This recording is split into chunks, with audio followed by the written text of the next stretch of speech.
მოგესალმებით, დღეს ვიწყებთ ჩვენი პოდკასტის თავისუფალი მაგიდის მესამე ეპიზოდის ჩაწერას. ვფიქრობ, რომ დღეს ძალიან საინტერესო საუბარი გვექნება ჩვენ სტუმართან, გიორგი ჯავახიშვილთან ერთად, რომელიც იკვლევს და სწავლობს მე-19 საუკუნის პუბლიცისტიკას, რაც დაკავშირებული არის საქართველოში დემოკრატიის, თავისუფლებებისა და ლიბერალური აზროვნების საკითხებთან.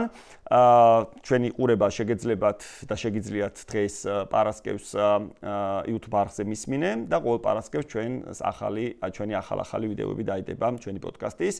ტრადიციულად ამ პოდკასტს მე და საბა ბრაჭველი გაუძღვებით და მადლობა კიდევ ერთხელ ჩვენ სტუმარს გიორგის შემოერთებისთვის. ხო, დღევანდელი თემა ავარჩიეთ, იმიტომ რომ წინა ეპიზოდმა პირდაპირ გვიბიძგა, გვესაუბრა იმაზე, რა არის უფრო მეტად არის ლიბერალური დემოკრატიის ამბები და დღევანდელი ლიბერალური დემოკრატიის საკითხებს, პრობლემებს ასე შემდეგ გამოწვევებს ვერ დავიწყებთ იმაზე საუბრის გარეშე, რომ ეს რეალურად არის ძალიან ახალი რაღაცა, ეს არ არის ის, რაც ბოლო 20 წელიწად ვიღაცებმა მოგვახვიეს თავს, ამაზე ჩვენ საქართველოში გვაქვს მნიშვნელოვანი გამოცდილება და აი ეს მნიშვნელოვანი გამოცდილება გვინდა რომ მოგვიყვე და ჩვენც რაღაცა კითხვები გვექნება ხოლმე და ვისაუბროთ იმაზე, როგორ ხედავდნენ რაღაცა საუკუნე ნახევრის წინ თუ რამდენი ხნის წინ იყო. ცოტა მეტიც ალბათ ესე ვიტყოდი. ხო. ამას ჩვენი წინაპრები. და ჩვენ როგორ ხედავთ ახლა, ხო არ შეიცვალა რაღაცები და ასე შემდეგ. მადლობა, ძალიან კაი. ხო, ანუ სულ ისე არის ხოლმე რა, ვსწავლობთ ისტორიას სკოლაში, უნივერსიტეტში და მე აღმოჩნდება ხოლმე რომ საერთოდ სხვანაირად გვესწავლია და მე უკვე დიდობაში ვაკვირდებით ისეთ იდეებს და კონცეფციებს, რომლებიც რამე უნდა გვესწავლოს სკოლაში, მაგრამ ვერ გვასწავლეს და რატო არ გვასწავლეს, მაგას თავისი მიზეზები აქვს რა. ეხლა სამივე მეტნაკლებად გამოვიარეთ ის მოდელი სკოლის, მეც კი რომელიც რაღაც თქვენზე უმცროსი ვარ შედარებით, რომელიც საბჭოთას ეფუძნებოდა, ხო და ამ საბჭოთა რეჟიმმა ცხადია, რომ ეხლა არ დატოვა რაღაც ადგილი პოლიტიკური იდეებისთვის რა და პოლიტიკური ასე ვთქვათ, ისტორიისთვის და ინტელექტუალური ისტორიისთვის. აი, კაი ტერმინია, ეგ ინტელექტუალური ისტორია, იმიტომ რომ ეს ხალხი თან ინტელექტუალები არიან, ხო, ვინც ქმნიდა საქართველოს მე-19 საუკუნეში არ არიან რაღაც უბრალო გაქანების ხალხი. და აი, მაგისი, ასე ვთქვათ, წინ წამოწევა რამდენად მნიშვნელოვანი არის დღეს, კარგად გამოაჩინა აი ამ ბოლო პერიოდმა, იმიტომ რომ კრემლიდან იქნება ეს თუ პირობითად კრემლის სატელიტებიდან, გვესმის ეს ლიბერალიზმი როგორც რაღაც სალანძღავი სიტყვა, ხო? და ამ სამდელში რომ ყველაზე ნაციონალისტი ხალხი ლიბერალი იყო მე-19 საუკუნეში, ეგ არ ვიცით ხოლმე და აი მე მგონი კაი ესეთი ფორმატები რომ ჩაუშალოთ ეგ თემები საჯარო სივრცეში მithumetes. აი სანამ გადავალთ ახლა შეულობაზე ტრადიციულად მე ჩემი როლი უნდა შევასრულო. ესე იგი ვცდილობთ რომ მოკეთ გიორგი შენც რომ აგიხსნა ვიცი რომ თვალს გვადევნებ რომ ყოველ პოდკასტში მოვუვაგ მე ვარჩევ პატარა მარნების ღვინოს, პატარა მარნებში გულისხმობ მოცულობას წარმოების თორე რა თქმა უნდა დიდებულ ღვინოებს აკეთებენ ეს ადამიანები, ნამდვილ ქართულ ღვინოს და მის მრავალ ესე ვთქვათ სახეობას აჩვენებენ მომხმარებელს, აცნობენ მომხმარებელს და აი დღეს გადავწყვიტე ესეთი განსაკუთრებული ღვინით მოსულიყავი. მე ტრადიციულად ამ ღვინოს დაგისხამთ, გავს ნიჯავთ ერთად. მინდა რომ თქვენ ენაზე, ჩვეულებრივ ენაზე, როგორ დაახასიათებთ ამ ღვინას, ამაზე ვილაპარაკოთ. მე კითხვები ჩაგეძიებით ხოლმე ცხარე დისკუსიებს გავაჩერებ და თან ვისაუბროთ ბოლოში მე განახებთ შეფასების მერე ვინ არის მისი დამყენებელი, სად დაყენდა ეს ღვინო, რა ღურწნის ჯიშია, ან ჯიშებია და ასე შემდეგ. ერთიდან 10-მდე რამდენი ქულით შევაფასებთ? ისევ წითელი ღვინო გვაქვს ესე. ხან წითელი, ხან თეთრი ახლა ბას სულ. კარგი ჩანს. აჰა. შვენიერი.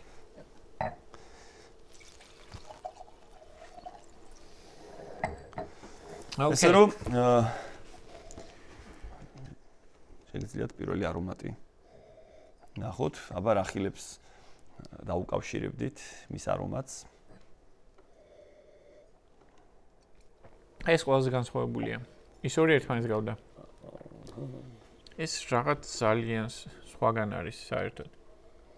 როჩი ხილია როგორც ქართლის წარმომადგენელი, ცოტა ხანი დავფიქრდები, იმიტომ ქართლები ცოტა ასეთი ინჯი ხალხი ხარ. თან კონკურენციაში ვარ კახეთთან, როგორც იტყვიან ხოლმე მუხრანსველები თუ კახეთსველებიო და ჩუმად ვიქნები ჯერ ღვინის ამბავში. კი ბატონო, ნუ ფერი წითელია, თანხმდებით ამაზე. აი რომელი წითელი ხილი გახსენდება, აბა? ქლიავი. წითელი ქლიავი გახსენდება, შავი ქლიავი აბა, ხო?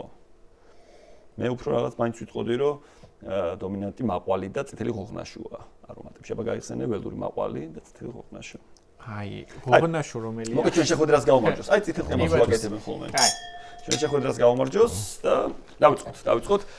მე პატრა წინადებას მოვაშველებ, აი რაც გიორგიმ თქვა, მე აბსოლუტურად ვეთანხმები მას ამაში.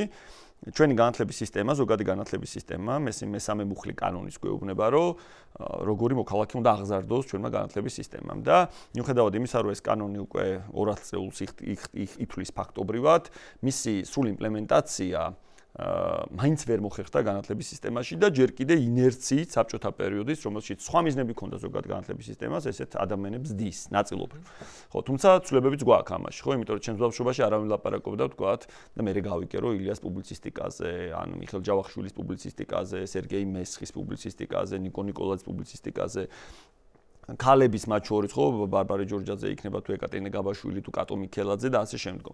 და ეს ადამიანები ისინი გადარჩნენ ჩემი ბავშვობისთვის, რომლებიც იყვნენ მწერლები და პოეტები. იმიტომ რომ მწერალი და პოეტი ვერ დაიმალა ბოლომდე, მაგრამ აი ეს რასაც ეს ადამიანები ფიქრობდნენ, რისთვის იბრძოდნენ, რას ეწინააღმდეგებოდნენ და რას მხარს უჭერდნენ, ესენი იყო თითქოს დაფარული. იმიტომ რომ როგორი მხდენაც არ უნდა ეჩვენებინათ, იქნებოდა იმ საპირისპირო, როგორი მოქალაქის ახდა საბჭოთა კავშირს უნდოდა. ამიტომ ილია არის ყველაზე კარგი მაგალითი მაგის და მეც ილიათი მინდა რომ რაღაცა პირველი კითხვები დავიწყოთ, რომ ანუ ამ კაცს იჩემებს ყველა მემარცხენეები, მემარჯვენეები, ლიბერტარიანელები, სოცდეკები, რა ვიცი, ცალკე წინაანთარ შერაცხული, ცალკე ბანკირი იყო კაცი და კარტის თამაში უყვარდა და ასე შემდეგ, ხო? ანუ რას ფიქრობენ ეს ადამიანები? ხო, ეს ძალიან გვაინტერესებს, მაგრამ მაგის მიღმა რატო არის ამ ადამიანების ნააზრევის ცოდნა მნიშვნელოვანი, ამდენი ხანი გავიდა, რა არის ისეთი, რაც რჩება, რაც დღევანდელისთვისაც მნიშვნელოვანია და რას თქოდი, რომ არის ყველაზე ისეთი, აი სკოლაში რა უნდა ისწავლებოდეს აუცილებლად და როგორ? აუ, ეს ძალიან კაი კითხვა არის და მივყავართ ამას საგნობრივ სწავლებამდე პირველ რიგში. რა ვინ უნდა ასწავლოს ილია? ან ისტორიკოსებმა, ლიტერატორებმა თუ პირობითად მოქალაქეობის მასწავლებლებმა, ხო? ალბათ სამივემ. შეუძლებელია კაცი ცხოვრობდეს მე-19 საუკუნის მღელვარე პერიოდში, იყოს შთაგონებული რაღაც ევროპული ლიტერატურით, პოლიტიკით, კულტურით და ჩაეტიოს ერთ კონკრეტულ დარგში, ხო? ამიტომაც თამით უმეტეს რომ ის სხვა პროფესიის ადამიანი იყო სხვა ეტაპზე, ხო? მათ შორის კავშირი ქონდა სამართალთან, კავშირი ქონდა პოლიტიკასთან, კავშირი ქონდა ბანკთან, კავშირი ქონდა მეურნეობასთან, ამიტომ მისი იდეები მეღვინეობასთან და მისი იდეები, ასე ვთქვათ, მიმობნეულია როგორც ისტორიის, ასე ვთქვათ, ნაწილში ეს ლიტერატურის, ისე მოქალაქეობის. ალბათ უმჯობესია, რომ თითოეულმა, ასე ვთქვათ, საგნობრივმა ჯგუფმა კარგად მოიხელთოს ილია და შესაბამისი აქცენტებით ასწავლოს. ანუ ჩვენ რო სწავლობდით მაგალითად, ხო, ანუ 2016 წელს დავამთავრე სკოლა, ილია იყო რაღაც კაი ისეთი საზოგადო მოღვაწე. და ეს საზოგადო მოღვაწე რაც გულისხმობს, ხო, ანუ ძალიან რთულია, რომ კარგად ასე ჩაიჭირო რა. მწერალს, პოეტს, რაღაც გამომცემელს, თუ კიდე ბევრ სხვა რამეს, ხო? და აქ ჩნდება მთავარი კითხვა, რომ ანუ მე-19 საუკუნე ესეთი ეპოქა არის, რომ ადამიანები სხვადასხვა რაღაცებს აკეთებენ, ბევრ რამეს ცდილობენ, რომ ასე ვთქვათ, მიყონ ხელი ბევრ რაღაცა წინ წამოწიონ, მით უმეტეს თუ ხარ შენ დაპყრობილი ქვეყნის წარმომადგენელი, იმიტომ რომ ხვდები რაღაც კუთხით, რომ შენ ხარ ის ერთადერთი ან ერთ-ერთი განმანათლებელი შენს მშობლიურ მხარეში, ვისაც უსწავლია პეტერბურგში და შენ რაღაც გინდა რომ ყველაფერზე ლაპარაკო შენ ხალხს დაწყებული ვენახის მოვლაზე და თუნდაც პოლიტიკაზე, მეურნეობაზე, ფინანსებზე, ეკონომიკაზე, ისტორიაზე, ლიტერატურაზე, იმიტომ რომ ეგ არის ალბათ მე-19 საუკუნის კოლონიაში მცხოვრები ადამიანის პრობლემა, რომ მას არ აქვს ცოდნა და ის პირველი თაობის ინტელექტუალები და მოაზროვნეები, რომლებიც გაარღვევენ აი ამ იმპერიულ ჩაკეტილობას და ჩადიან, ასე ვთქვათ, განათლების მისაღებად დიდ ქალაქებში, მერე სურთ რომ ეს დაგროვილი ცოდნა სხვებს გაუზიარონ. მალე ჩამოვიდნენ და კვალიფიციური, ანუ გაზარდონ საზოგადოება, მოკეთ ესე ვთქვათ, ხო? იმიტომ რომ ილია როცა იწყებს 1871 წელს ქვეყნდება ეს მისი პირველი ცნობილი წერილი, რომელიც ჯერ არ ვთქვათ. და ეს არის პერიოდი, როდესაც დაახლოებით მოსახლეობის 1%-მა იცის წერა კითხვა. ანუ რაც არ უნდა წერო შენთან ამავდროულად, არავინ არ წაიკითხავს, იმიტომ არავინ ეს არ იცის. და ეგ ცალკე პრობლემაა და კიდე ვინ წერა კითხვა იცის, ვინ წერა კითხვა იცის, კიდე ეს ხალხი ფაქტობრივად სამ ქართულზე ლაპარაკობენ რა, განსაკუთრებულ ენა აქვს საეკლესიო ეკლესიას, სასულიერო პირებს, ჯერ კიდე იყენებენ ნუსხური დამწერლობით ტექსტებს და ეს რთული ქართულით საუბრობენ, როცა ქადაგება. სხვა ენა აქვს თავადებს, რომლებიც ესე იგი თუკი რუსი წარჩინებულები ფრანგულს ეუფლებოდნენ, ქართველებმა რუსულიც ისწავლეს და ეხლა ფრანგულსაც ეპოტინებიან, ესე ვთქვათ, და ქართული აი რაღაც ცოტა ისე ითვლება რა, უსიამოდ და გლეხი რომელიც სხვა ენაზე ლაპარაკობს, წერა-კითხვა არ იცის. აი ამ საზოგადოებაში გინდა ერი ჩამოაყალიბო. აი ძალიან მნიშვნელოვანია. ერი არ არსებობს იმ მომენტში, თვითონ წერს ილიაც ამას, ამბობს რომ ქართველმა იცის ქართელია, კახელმა იცის კახელია, იმერელმა იმერელია, მაგრამ ქართველი ვარ ანავინ აღარ ამბობს. საქართველოს სიტყვა აღარ არსებობს, არსებობს გუბერნიები. ხო, ესეთ მდგომარეობა გვაქვს.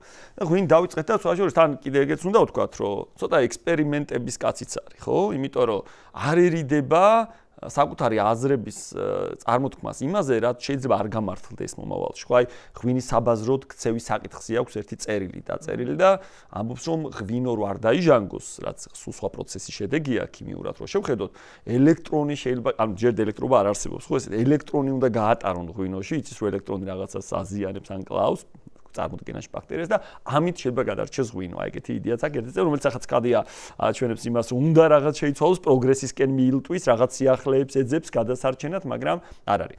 და ეს ღვინო, რომელსაც ახლა ვსვამთ და ის ღვინოები, რომელიც მომაქვს, არის ესეთი ბუნებური ღვინო, ესე უწოდებს, მართალი ღვინო ესე ამბობს და ბუნებური ღვინო. ანუ ღვინო, რომელიც უნდა დადგეს ქართული წესით 20-ზე მეტი წერილი ამაზე დაწერილი ციკლია წერილების ღვინის ქართულად დაყენება და ის ასოციაციაც, რომელიც არსებობს საქართველოში ბუნებრივი ღვინის ასოციაციაც, წვედა ასეთ მეღვინეებს აერთიანებს, რომლებიც ილიას გზით აყენებენ ღვინოებს. მოკლედ, მე გავჩუმდები ახლა. არა, ეგ ძალიან მნიშვნელოვანი იყო, იმიტომ რომ ისევ იმ კითხვას უბრუნდები, რაც რისთვისაც შეიძლება გვისმენდეს ახლა მაყურებელი, ხო? ანუ ილია მაგალითად ყველაფერში მართალი არ იყო ეს კაცი, ეშლებოდა ძალიან ბევრი რაღაც, ხო? ღვინისთვის ელექტროშოკის თერაპიას აპირებდა, ხო? რაც არის? ნუ არასწორად, ხო? ანუ რაღაცეები არ იცოდა, რაღაცეები ეშლებოდა, რაღაცეებს ალბათ სწორად ხდებოდა და შეიძლება იმდენად სწორადაც, რომ ეხლაც მნიშვნელოვანია. აი, რომელი იდეა არის ისეთი, რომელზეც ვიტყოდით, რომ აი ილიას რო ვასწავლით, სულ ერთია რომელი პროფესია იქნება რომელი მასწავლებელი რაღაცა მე-7 კლასელისთვის სიტყვაზე, რომ აი უთხრათ რომ ადამიანი ამას მიხვდა მე-19 საუკუნეში და შენ ეხლაც უნდა იცოდე. მე რა რომ ის ბებერი კაცი იყო იმ დროს არც ჩიპსები არსებობდა და არც iPhone-ი, ხო? ანუ ის რომ მაშინ ფიქრობდა, ეხლა აი შენთვის მნიშვნელოვანია რომ ეს იცოდე. რა არის ეგეთი, რაც დროს უძლებს, თუნდაც ილია არ იყოს, მაგრამ აი იმ ხალხის ნაზრევი ეგეთი. პირველ რიგში ალბათ ის რაც კაცობრიობამ რაღაც მოიპოვა დიდი შრომის ფასად და დიდი წვალების ფასად, ეს არის განათლების უფლება. იმიტომ რომ ამ ხალხმა იცოდა მათ შორის ილიამ, რომ თუ არ იქნება განათლებული საზოგადოება და განათლების თავისუფლება და განათლების ხელმისაწვდომობა, შეუძლებელია რომ ჯერ ერი შექმნა და მე ამ ერიდან აღმოვაცენო დიდი იდეა, როგორც არის სამოქალაქო საზოგადოება, ხო?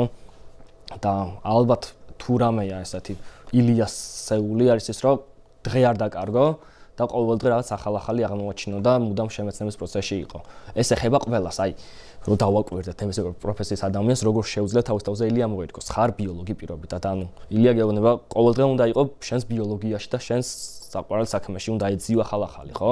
ხარ პირობითად ისტორიკოსი, ანუ შენთვის ილია ნიშნავს ადამიანს, რომელიც გეუბნება, რომ ყოველდღე ახალ-ახალი არქივი უნდა დაამუშავა, ახალ-ახალი გაზეთი. ხარ პირობითად იურისტი, ხო? ანუ ყოველდღე გეუბნება, რომ ახალ-ახალი მიგნებები უნდა გქონდეს შენს დარგში და ახალ-ახალი შინაარსები და ახალ-ახალი იდეები, ხო? ანუ ეგ ძალიან კარგია, მაგრამ მაგას რა ვიცი, აი კოუჩის გეტყვის იდეაში Facebook-ის რაღაცა quote-ით, რომ აი ყოველდღე შენ რაღაცა ცოტა გადადგი და რაღაცა რომი ერქეში არ შენებულა და ასე შემდეგ რაღაც. აი რა შეიძლება ითქვას, რა თქვა თუნდაც ამ ერის მშენებლობის პროცესში თუ ასე შემდეგ ისეთი, რაც აი უნდა გვახსოვდეს სულ. აი მაგალითად ეს ხო, აი ჩემსაც მე ვიტყვი პრინციპი. კი, აი ჩვენ რაც გვახსოვს ილია და რაც ყოველას ჩემ ერთ ცუდ მაგალითს მოვიყვან, ცუდ სამწუხაროს იმდენად რამდენადაც იმ განათლების სისტემის ნაკლოვანებებზე მიუთითებს მაგალითს, რომელსაც მოვიყვან. აი პირველ კურსზე სტუდენტებისთვის კითხულობ სამართლის საფუძვლებს და იქ ერთ-ერთი თემა გვაქვს ესეთი, რომ ამ მე-19 საუკუნის ნააზრევს და 21-ის კონსტიტუციას ვეხებით და ყველას როცა ვეკითხები ხო აი ილია ჭავჭავაძეზე პირველი რა გახსენდება, ყველას ახსენდება ენა მამული სარწმუნოება, ხო? იმიტომ რომ ეს ტრიადა რაღაც ყველასთვის ცნობილია. ხიჩატეხილობაზე რა გახსენდებათ ვეუბნები და ოთარანთქვრივი ახსენდებათ, ხო? იმიტომ რომ განათლების სისტემიდან რაღაც ესენი გაჯდა ამ ადამიანებში. და აი როცა ვეკითხებ მაგალითად პირველ კითხვას რომ აი სად დაწერა ილიამ მამულის ენისა და სარწმუნოების შესახებ იწყებენ ერთმანეთის ყურებას. ანუ აღარავინ აღარ არის აქტიური დიჯგბებში. ძალიან იშვიათია რომელიმე სტუდენტი რომელიც ამაზე პასუხობს და ეს არ არის მათი ბრალი.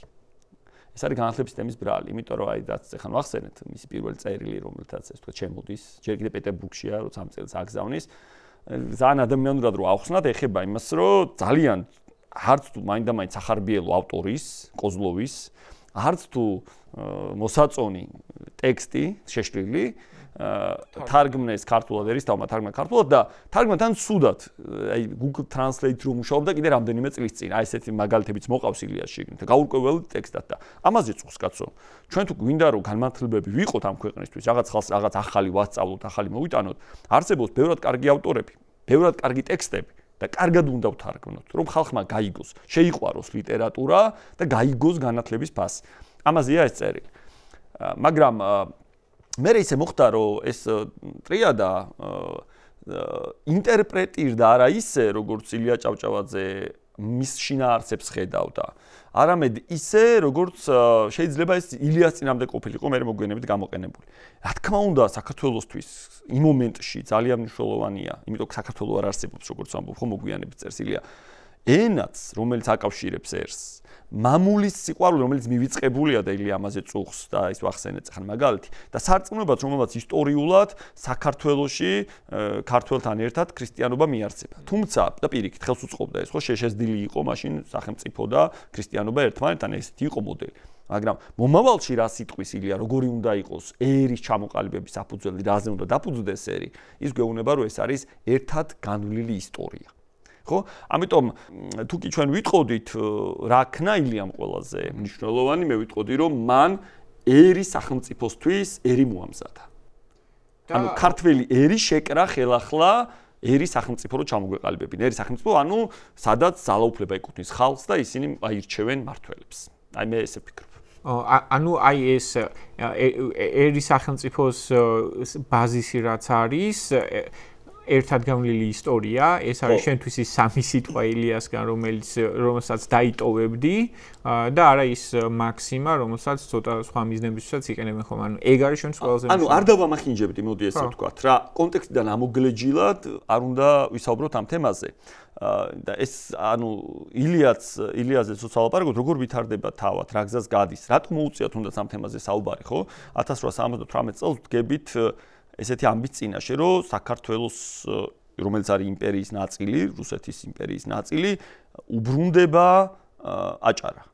სადაც ცხოვრობენ ქართველები, ეთნიკურად, ოღონდ მუსლიმები, ისლამის მიმდევრები, ხო? ანუ ეგ რა არის, ნახეთ საკითხი გაგება, რომ ქრისტიანი თუ ახარ ქართველი არ ახარ, ეფუძნება არა ილიას მოსაზრებას, ილიამის წინააღმდეგია, არამედ პასკევიჩის შეთანხმებას ოსმალეთის იმპერიასთან 1820-იანი წლების მიწურულს, როცა გაფორმდა, ესე ვთქვათ, რუსეთსა და ოსმალეთს შორის შეთანხმება და ყველა ქრისტიანი, ვინც ცხოვრობდა თურქეთის ტერიტორიაზე, რომელიც აღმოჩნდა, მათ შორის სომხების გადმოსახლება ჯავახეთში, იზულებით ისინი აყარეს ის ხალხი თავის საცხოვრებლიდან, ერზრუმის ვილაიეთიდან, გადმოასახლეს ჯავახეთში და ყველა ეთნიკურად ქართველი, რომელიც იყო მუსლიმი, გაასახლეს იზულებით სომხეთში. და ეს გაგება, რომ ქრისტიანი თუ ხარ რუსეთის იმპერიის ნაწილი და თუ არ ხარ, არ მოწონს ილიას და ის ამბობს, რომ სინამდვილეში ძმური სიყვარულით უნდა მივიღოთ ყველა ქართველი. მიუხედავად განსხვავებისა რჯულში ამ მომენტში და ერს ქმნის არა ის ჟმინარწმენის არის, არამედ ის, რომ მათ ამ ერს ერთად აქვს გავლილი საერთო ისტორია. აი ეს არის ერის დაბადების, მე ვიტყოდი, ძალიან კარგი გზავნილი და რაც თავარია, ეს მოგვიანებით გაიმეორა სხვებმა, მათ შორის დასავლურ კულტურებში. ანუ ის რომ ერს აერთიანებს ისტორია და ეგ უნდა იყოს ბაზისი. ამ ამბიდან, როცა იგი ამ წელს რამდენიმე წლის მერე იწერება სხვაგან. ანუ იმის თქმა მინდა რომ მე არ ვიტყვი ეს იდეა მას არ გარსად გაუგონია და მის თავად მოიფიქრა არ ვამტკიცებ ამას. მაგრამ ფაქტია რომ ის ერთ-ერთი მოწინავეა ამ იდეის წამოყენებაში. მე ხლა ცოტა ხანი პაუზას ავიღებდი იმ გაგებით რომ ილიამდე მოდი ხო არ დავიწყოთ სოლომონ დოდაშვილით. ალბათ გიორგი უფრო ლოგიკური იქნება, ვინ იყო სოლომონ დოდაშვილი, ესეც ვთქვათ.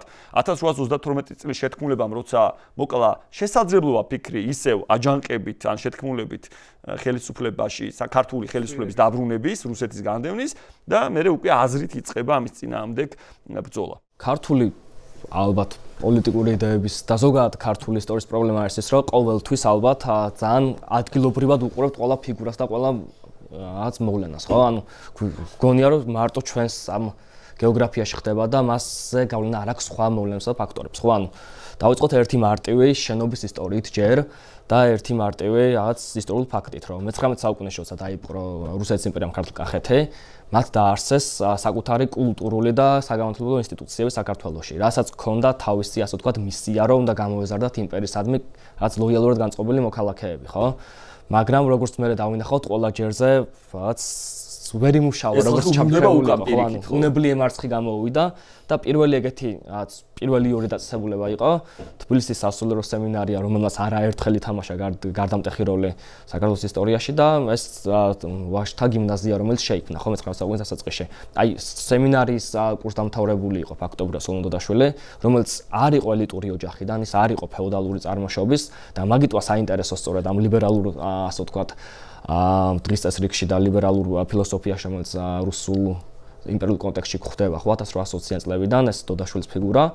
ანუ მღვდლიშვილი იყო, რაც მთავარია, ანუ ეს მღვდლიშვილები ნიშნავს იმას, რომ შენ წერა-კითხვა იცი და შეგიძლია რომ იკითხო. განათლების კელა არის ეკლესია. თან შეგიძლია იკითხო სამ ქართულზე, აი რაღაც სამივე დამწერლობა შეგიძლია მოიკითხო, ხო?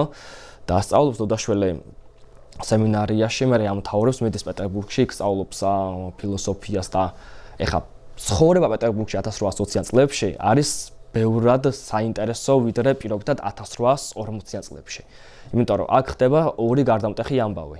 პირველი ბრუნდებიან საფრანგეთის, ასე ვთქვათ, ველებიდან ფრანგი ოფიცრები, და რუსი ოფიცრები, რომლებიც ფრანგებს ემებოდნენ და ხედავენ რომ ანუ საფრანგეთში რაღაც სხვა იდეები და სხვა შინაარსები ტრიალებს, ანუ რაღაც ზრაის წოდებრიობა, რა დროს იმას რაღაც ბატონყმობა ხალხი აგერ რაც ითხოვს საკუთრების უფლებას და სიტყვის თავისუფლებას, ხო, გაზეთის გამოცემლები პარიზში.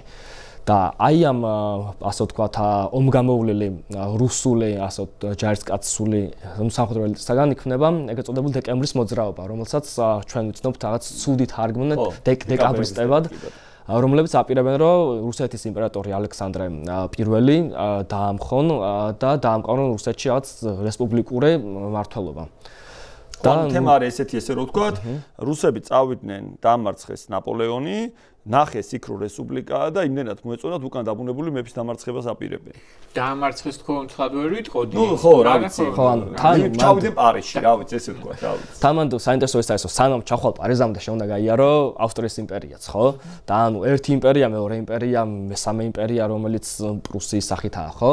და ანუ უყურებენ ეს რუსი ოფიცრები და ცოტა გაუგნებულები არიან, რომ ხალხი კარგად ცხოვრობს. ხალხი კარგად ცხოვრობს და კიდევ ერთი პრობლემა, რომელიც ასე ვთქვათ, ენასთან მიდის რა. ეგ ცნობილი ეს ხუმრობა რო არის, რატომ წაიკითხო მიდამშვიდობა ფრანგულად. იმიტომ რომ ვერ გაიგებ რომანის მუღამს, იმიტომ რომ ნახევარი რუსულ და ამ ტოლსტოის რომანში ფრანგულად არის, ხო?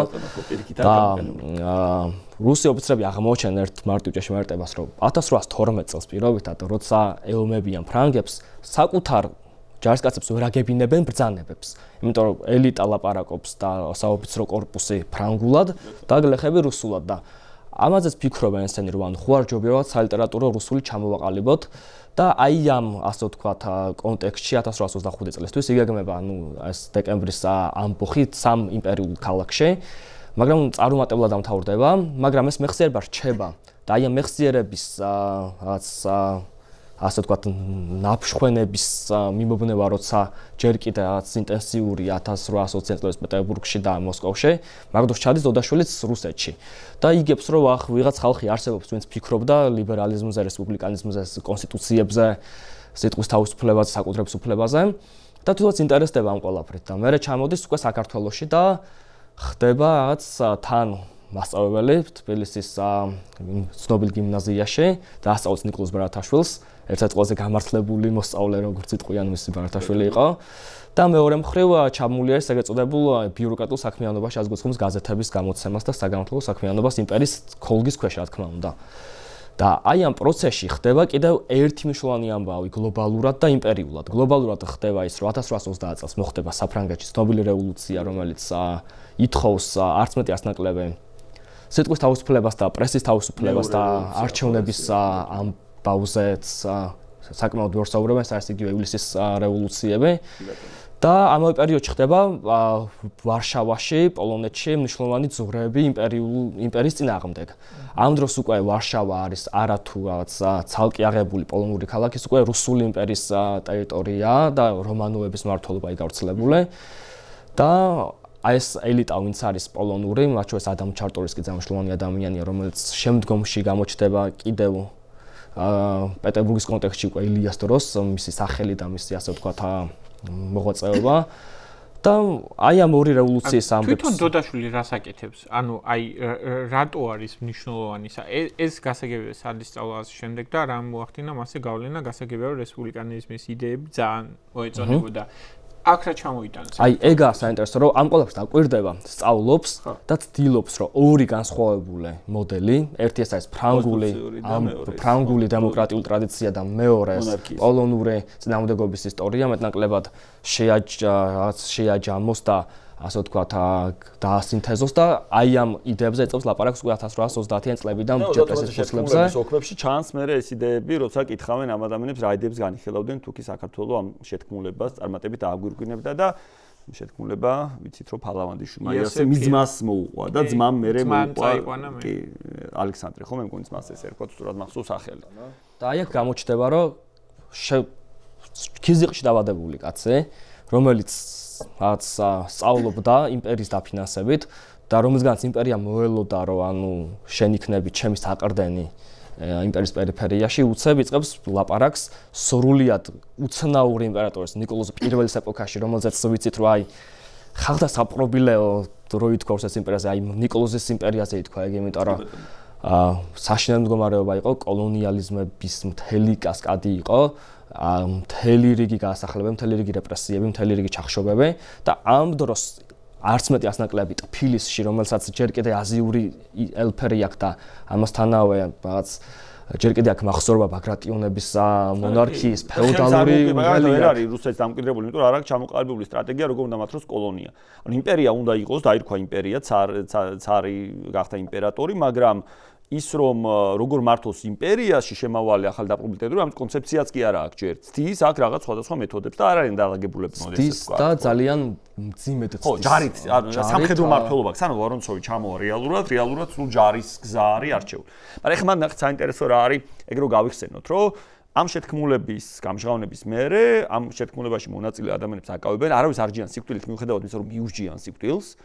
მაგრამ აქვე მონაწილეობს კიდევ ერთი ადამიანი, რომელიც მერე, ნუ ეხლა ალექსანდრე ჭავჭავაძე ამაზე ვლაპარაკობ, განსაკუთრებულ როლს ითამაშებს იმაში, რომ დღეს ესეთიერი ვართ. ეს არის დიმიტრი ყიფიანი, რომელიც ახალგაზრდა კაცია, რომელსაც აპატიმრებენ და მეტეხის ციხეში ზის განაჩენის მოლოდინში, ანუ ჩამოხრჩობის მოლოდინში 1 წელი და ამ 1 წელში სწავლობს ფრანგულ ციხეში.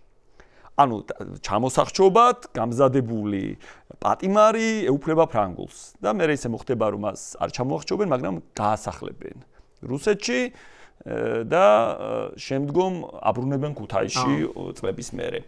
კიდევ ერთხელ, ანუ ეს რაღაცა ისტორიული ექსკურსები კარგია. ამ ხალხმა რა თქვეს? კი, ეგ არის მშვენიერი, ნახე, შესავალი დავარქვათ, მოდი ამ ნაწილს, როგორ იშვა დემოკრატიული იდეები და რესპუბლიკური იდეები, ან ლიბერალური იდეები, რა ვიცი, ეს მაშინ ერთმანეთთან არსებითად განსხვავებული არ არის, საიდან იწყებს დაბადებას. თუმცა უფრო შორსაც რო წავსულიყავით, ალბათ ალექსანდრე ამბილახვარზე შეგვეწო გვესაუბრა ისტორიაში. თუმცა მოდი ამ იდეებზე გადავიდეთ, იმიტომ რომ რა თქვა სოლომონ დოდაშვილმა, რაც მერე გახდა კიდევ უფრო სხვების კურსორი და ასე შემდეგ ანუ რა თესლი ალბათ მოწამლა ადამიანები ესე ვთქვათ, იმიტომ რომ ხა ილია მაგდროს დაბადებული არ არის, ილია დაბადება 37 წელს 1800, თუმცა ის საზოგადოება, რომელშიც მე ილია არის, ხო, უფროს თაობა ცოტა და ცოტა მათთან დიმიტრი მისი მე თანამედროვეთაც იქცევა, ხო, გარკვეულწილად ყიფიანი, მოწამლულია უკვე რაღაცით რა, ან კაი გაგებით მოწამლულია რაღაცით. გავუყვეთ მაშინ როგორც იტყვი ამ შინაარსებრივ ნაწილს. გუნოზეც რაღაც ვთქვათ მე თან. ისევ და ისევ დოდაშვილი არის აი ამ феодаლური იმპერიის რაღაც ცხოვრები, ხო? და მისთვის ლიბერალიზმი და ეს რესპუბლიკანიზმი ასოცირდება პიროვნულ თავისუფლებასთან. და მთელი მისი მოღვაწეობა, მთელი მისი შინაარსები და მთელი მისი იდეები იყო ის, რომ მოქალაქეები უნდა იყვნენ თანასწორები. არათუ ადამიანები, ეს ადამიანები იყვნენ მოქალაქეები პირველ რიგში და მე უნდა იყოს თანასწორობა. მეორე მნიშვნელოვანი, ასე ვთქვათ, მიგნება მისთვის იმ დროინდელ საქართველოში, რაც ჟღერდა ძალიან უცნაურად, იყო მართლობის ახალი ფორმა, რომელსაც ჩვენ ვცნობთ რესპუბლიკანიზმის სახით. იმ დროს რესპუბლიკაზე ფიქრი იყო უფრო გამონაკლისი ვიდრე წესი.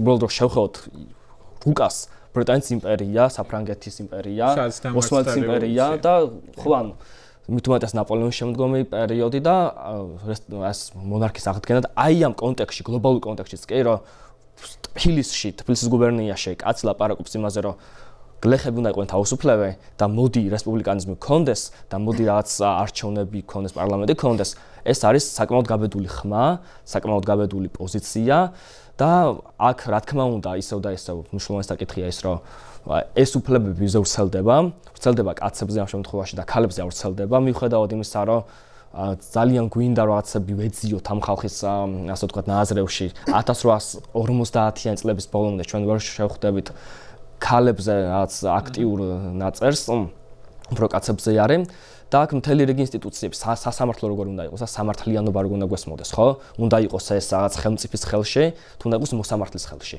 რას ამბობდა მოსამართლის ხელში ცხადია იმიტომ რომ ეს რესპუბლიკანიზმის იდეის მხარდამჭერი იყო და მისთვის აი ეს აბსოლუტური მონარქიის ყველა ნეგატიური გამოვლენა რაც ჰქონდა ევროპას და პრინციპში რუსეთის იმპერიას თავისთავად ცხადია მიუღებელი იყო იმიტომაც აწობდა იმ შეთქმულებას და იმიტომაც იყო ერთადერთი გამონაკლისი ვისაც უნდოდა რესპუბლიკანიზმი და არა ხელმწიფის და მეფის დაბრუნება ხო ანუ ქართული მეფის დაბრუნება და იყო ვერსია რომ კონსტიტუციური მონარქია ყოფილიყო კი ბატონო მოდი ეხლა ესეთი რამ გავაკეთოთ პატარა პაუზაც ავიღოთ მე ერთ კითხვას გვინუზე დავსვამ და ქალების საკითხით გავაგრძელოთ იმიტომ რომ მან საინტერესო გაგრძელება აქვს ამ ყველაფერს და მათ შორის ილია რადგანაც ვახსენეთ ილიაც როგორ იცვლება ნელ-ნელა ქალთა უფლებების საკითხებს ესეც საინტერესო გზაა რომელსაც გადის ესე იგი 5-ზე მეტი წერილი აქვს დაწერილი სხვადასხვა დროს ამ საკითხებზე ამაზეც ვისაუბრებთ მე ესეთ კითხვას დაგისვამდით თქვენთვის რომელ კერძთან ერთად იქნებოდა ამ ღვინის მირთმევა სასიამოვნო აი როგორ წარმოგიდგენიათ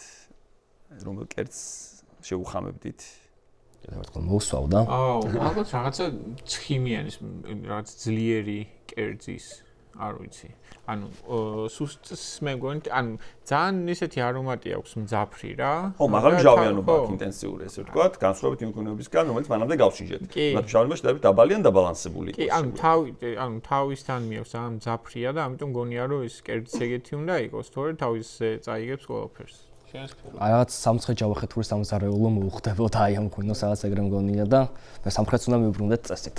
აჰა. გასაგებია. ხო, კი ბატონო, მე მოვინიშნა მე პირადად მაგალითად წიწილთან ერთად უფრო ესე, შემწვარ წიწილთან ერთად ან კარგი ჭკინტი ყველიც შეიძლება, სულგუნიც შეიძლება მოხდომოდა, ჩემი აზრით, მაგრამ რა ვიცი ეს ვქნათ. ხო. ქალებზე რო გადავიდეთ. ანუ ეხლა რასაც ვილაპარაკეთ არის ერთი ამბავი ის რომ რაღაცებს ეს ხალხი სწორად ხედავდა ერს რა უნდა აერთიანებდეს არა რაღაცა შოვინიზმი ან რაღაცა აბსოლუტური მონარქია ან თეოკრატია და ასე შემდეგ არამედ რაღაცა ძირითადი უფლებები მაგრამ რაც გამორჩათ არის რომ ძირითადი უფლებები ყველასთვის ხო ან თლად ბოლომდე კიდევ ერთხელ გავიმეორებთ ან ყველაფერში მართლები ესენი არ იყვნენ მე რაც არ მიყვარს არის ამ ხალხის რაღაც საკრალიზება რაღაცა მართლა სრულიად არა ადამიანებად რაღაცა გენიოსებად წარმოჩინება იმიტომ რომ მაგდროს ჩნდება აზრი ისეთი რომ რაღაცა ჩვენს ირგვლივ ეგენი არ დადიან თორე ვიცნობდით იმას რაღაც თეთრი რაღაცა ესეთი შაროვანდედი ედებოდა თავზე ხო ეშლებოდა ძალიან ბევრი რაღაცა და გადავიდეთ უფრო მეტი კარგია უფრო კარგი მეტი იყო ძალიან ბევრი კარგი იყო ხო არ მე მაქვს ჩემი სია ეს ბოხმების როულში ჩამოწერილი და მე შეგვიძლია მაგას. ნახე, მოდი პირიქით მოყვეთ ამ საკითხს. 1918 წელს საქართველოს აცხადებს დამოუკიდებლობას და დამოუკიდებლობის 26 მაისს და დამოუკიდებლობის აქტში წერს რომ საქართველოში ყველა ადამიანი გავრჩეულად სქესისა არის სრულად თანასწორი ყველა სფეროში. ეს იქნება პოლიტიკა, ეს იქნება ეკონომიკა, ეს იქნება განათლება თუ ასე შემდეგ, სოციალური საკითხი. და ეს რო აქამდე მივედით და ეს ხდება მაშინ როცა მსოფლიოში ხდებით მესამე ქვეყანა, მესამე სახელმწიფო, რომელმაც სულ თანასწორობას აცხადებს კაცის და ქალის და მამაკაცის. მესამე. შედარებისთვის რო ვთქვათ, აი წინაზე რო ლიხტენშტეინი ვახსენეთ, ან თუნდაც შვეიცარია, ან მე-20 საუკუნის ბოლომდე არ ქონდათ 84 წელს, ხო, და ლიხტენშტეინი 84 წელს რეფერენდუმით მისცა ქალებს ხმის უფლება. აი ძალიან ახალი იყო. ნახეთ ამ რას გულისხმობ, ეს აქამდე რო მოვედით, ესე იგი ამისთვის რაღაც ნუყიერი ნიადაგი მომზადდა. ეს არ იყო თავსმოხვეული. და ამის მტკიცებულებებზე ახლა შეგვიძლია გადავიდეთ და მე ესეთ კითხვით დავიწყებდი რაც პასუხს ალბათ მე გიორგი გააგრძელებს, რა დაუკარგავთ ქალებს და რას დაეძებენ ისინი. 1871 წელი, სერგეი მესხი. უფრო ისე პოპულარულ ენაზე რო ვთქვათ, ფილმიც არის ამაზე, რას ურთ ქალებს. ეგ სხვა. ეგ არის სერგეი მესხის წერილის სათაური მოკეთ, ესე ვთქვათ, ძალიან ცნობილი წერილის, რომელსაც როგორც ის თავად ამბობს, უძღვნის ახალგაზრდა ქალებს, ხო? რომელთაც ალბათ მე მგონი მანამდე იყო რამე მე არ მახსენდება. მე მგონი ეს წერილი იყო პირველი, რომელმაც ეს გარღვევა დაიწყო ქალთა თანასწორობაზე საუბრის საქართველოში, ქართულ ტექსტებში, პუბლიცისტიკაში. მოდი დავიწყოთ მაშინ ოლღა გურამიშვილით. თან ორივე ოლღა გურამიშვილით, იმიტომ რომ სინამდვილეში ორი ოლღა გურამიშვილი იყო. ერთი ჭავჭავაძის მეუღლე და მეორე ნიკო ნიკოლაძის მეუღლე. და აი ამ ოლღა გურამიშვილმა და მათმა ასე ვთქვათ მეუღლეებმა საქართველოში შემოიტანეს ეს თავისუფლების იდეა, რომელიც იყო თანადროული 19 საუკუნის იმ დიდი იდეებისა, რომელიც რა თქმა უნდა იმ დროს ამ ეპოქაში არ სარგებლობდა დიდი პოპულარობით, მაგრამ ცხადია რომ დისკუსიის საგანი იყო და ბევრს ხიბლავდა. რა იყო ეს, ხო, ანუ პირველი ეს იყო ლიბერალიზმის იდეა, რომელიც როგორც ჭავჭავაძემ ისე ნიკოლაძემ გაიგეს პეტერბურგში. მაგრამ პეტერბურგში ბევრად მარტივია ლიბერალიზმი გაარჩიო და მიმოიხილა ვიდრე თბილისში. იმიტომ რომ პეტერბურგში დიდი ქალაქია, თან ბოლო-ბოლო თუ რუსი ხარ, შენთვის უფრო მარტივია ამაზე ლაპარაკი, თუნდაც იმიტომ რომ ბოლო-ბოლო დაპყრობილი არ ხარ და ამიტომ თერგდალულება წყვეტენ აქ დიდ პრობლემას, რომ კი ბატონო ლიბერალიზმი მოგწონს, მაგრამ ჩვენ კიდე სხვა რაღაცას გვინდა. და ეს სხვა რაღაც რა არის? რა თქმა უნდა ნაციონალიზმი. და აი ამ ნაციონალიზმის იდეით და ლიბერალიზმის ასე ვთქვათ სულისკვეთებით ბრუნდებიან ისინი 1860-იან წლებში საქართველოში და ფაქტობრივად გამოკვეთენ იმ ძირითად მიმართულებებს, რაც უნდა ქონდეს ქართულ პოლიტიკურ ასე ვთქვათ ვექტორს. ერთი ეს არის რა თქმა უნდა ენის გარშემო, უფლებების გარშემო და ისტორიის გარშემო. აი ეს რაღაც სუმცირე სამი მიმართულება კარგად აითვისეს პრესის ფურცლებზე და დაიწყეს დისკუსია იმაზე, რომ ეს უფლებები ვის უნდა ქონდეს. მარტო კაცები უნდა იყვნენ ერის ღირსეული ნაწილი თუ ქალებიც. თუ ყველანი ერთად ხო ორივე სქესე. და მაშინ თავისუფლად დაიწყეს მსჯელობა ჯერ ვიწრო წრეში, რომ ანუ ჯერ რა თქმა უნდა ვიყოთ მზად დამოუკიდებლობისთვის, დამოუკიდებლობა არ მოდის მარტივად, მას სჭირდება ყოველდღიური მუშაობა, ყოველდღიური შრომა და რა არის ეს ყოველდღიური შრომა, ხო? ანუ მოქალაქეებს უნდა საზოგადოებას უნდა ვასწავლოთ ხალხს, რომელსაც უნდა იყვნენ მოქალაქეები.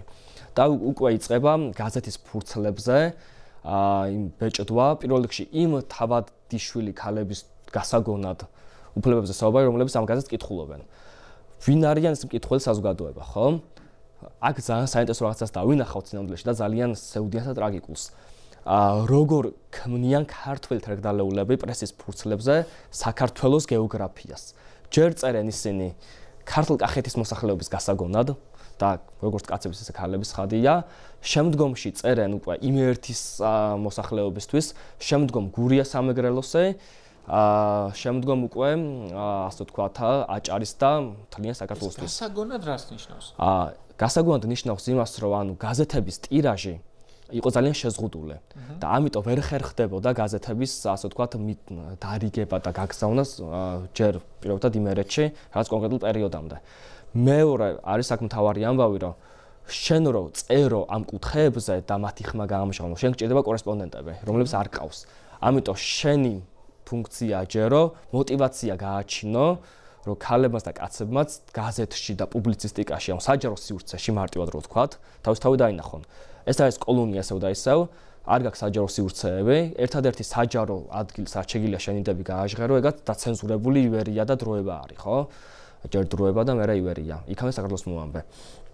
და აი ამ გაზეთების კვალ ისინი წერენ და მათ ქმნიან შინაარსებს. და სერგეი მესხიც ერთ-ერთი ის ადამიანი, რომელიც ფიქრობს, რომ ახალი საქართველოს შემქმნელები არ უნდა იყვნენ მარტო ის თერგდალეულები, რომლებმაც პეტერბურგში ისწავლეს, არამედ უნდა იყვნენ ის ქალებიც, რომლებიც ასე ვთქვათ, ცხოვრობენ იმ დროინდელ საქართველოში. პირველ რიგში ესენი არიან თავისაუც ხადია, ის თავადაზნაური ქალები, რომლებიც მინიმუმ წერა-კითხვა იციან და შემდგომში 1879 წლიდან უკვე წერა-კითხვის საზოგადოებები ფუძნდება, რომ არა მხოლოდ თავადაზნაურის ვაჟებმა და ქალებმა უნდა წერა-კითხვა და ფიქრი თავისუფლება და დემოკრატიაზე, არამედ იმათმაც, ვინც ისტორიიდან იყო გარიყულ წლების განმავლობაში, მოკლებული იყო წერა-კითხვის უნარს, იყო უამბანო როგორც იტყვიან და მათთვის ფუძემდება ეს სკოლები, რომ მომავალი ქართველი ერის სკოლა გახდეს და სამჭედლო მომავალი მოქალაქეების. აი, ქალთა უფლებებს დავბრუნდეთ, მე მგონი, ჯობია. ამ წელში არის ესეთი პასაჟი, როცა იწყება, რომ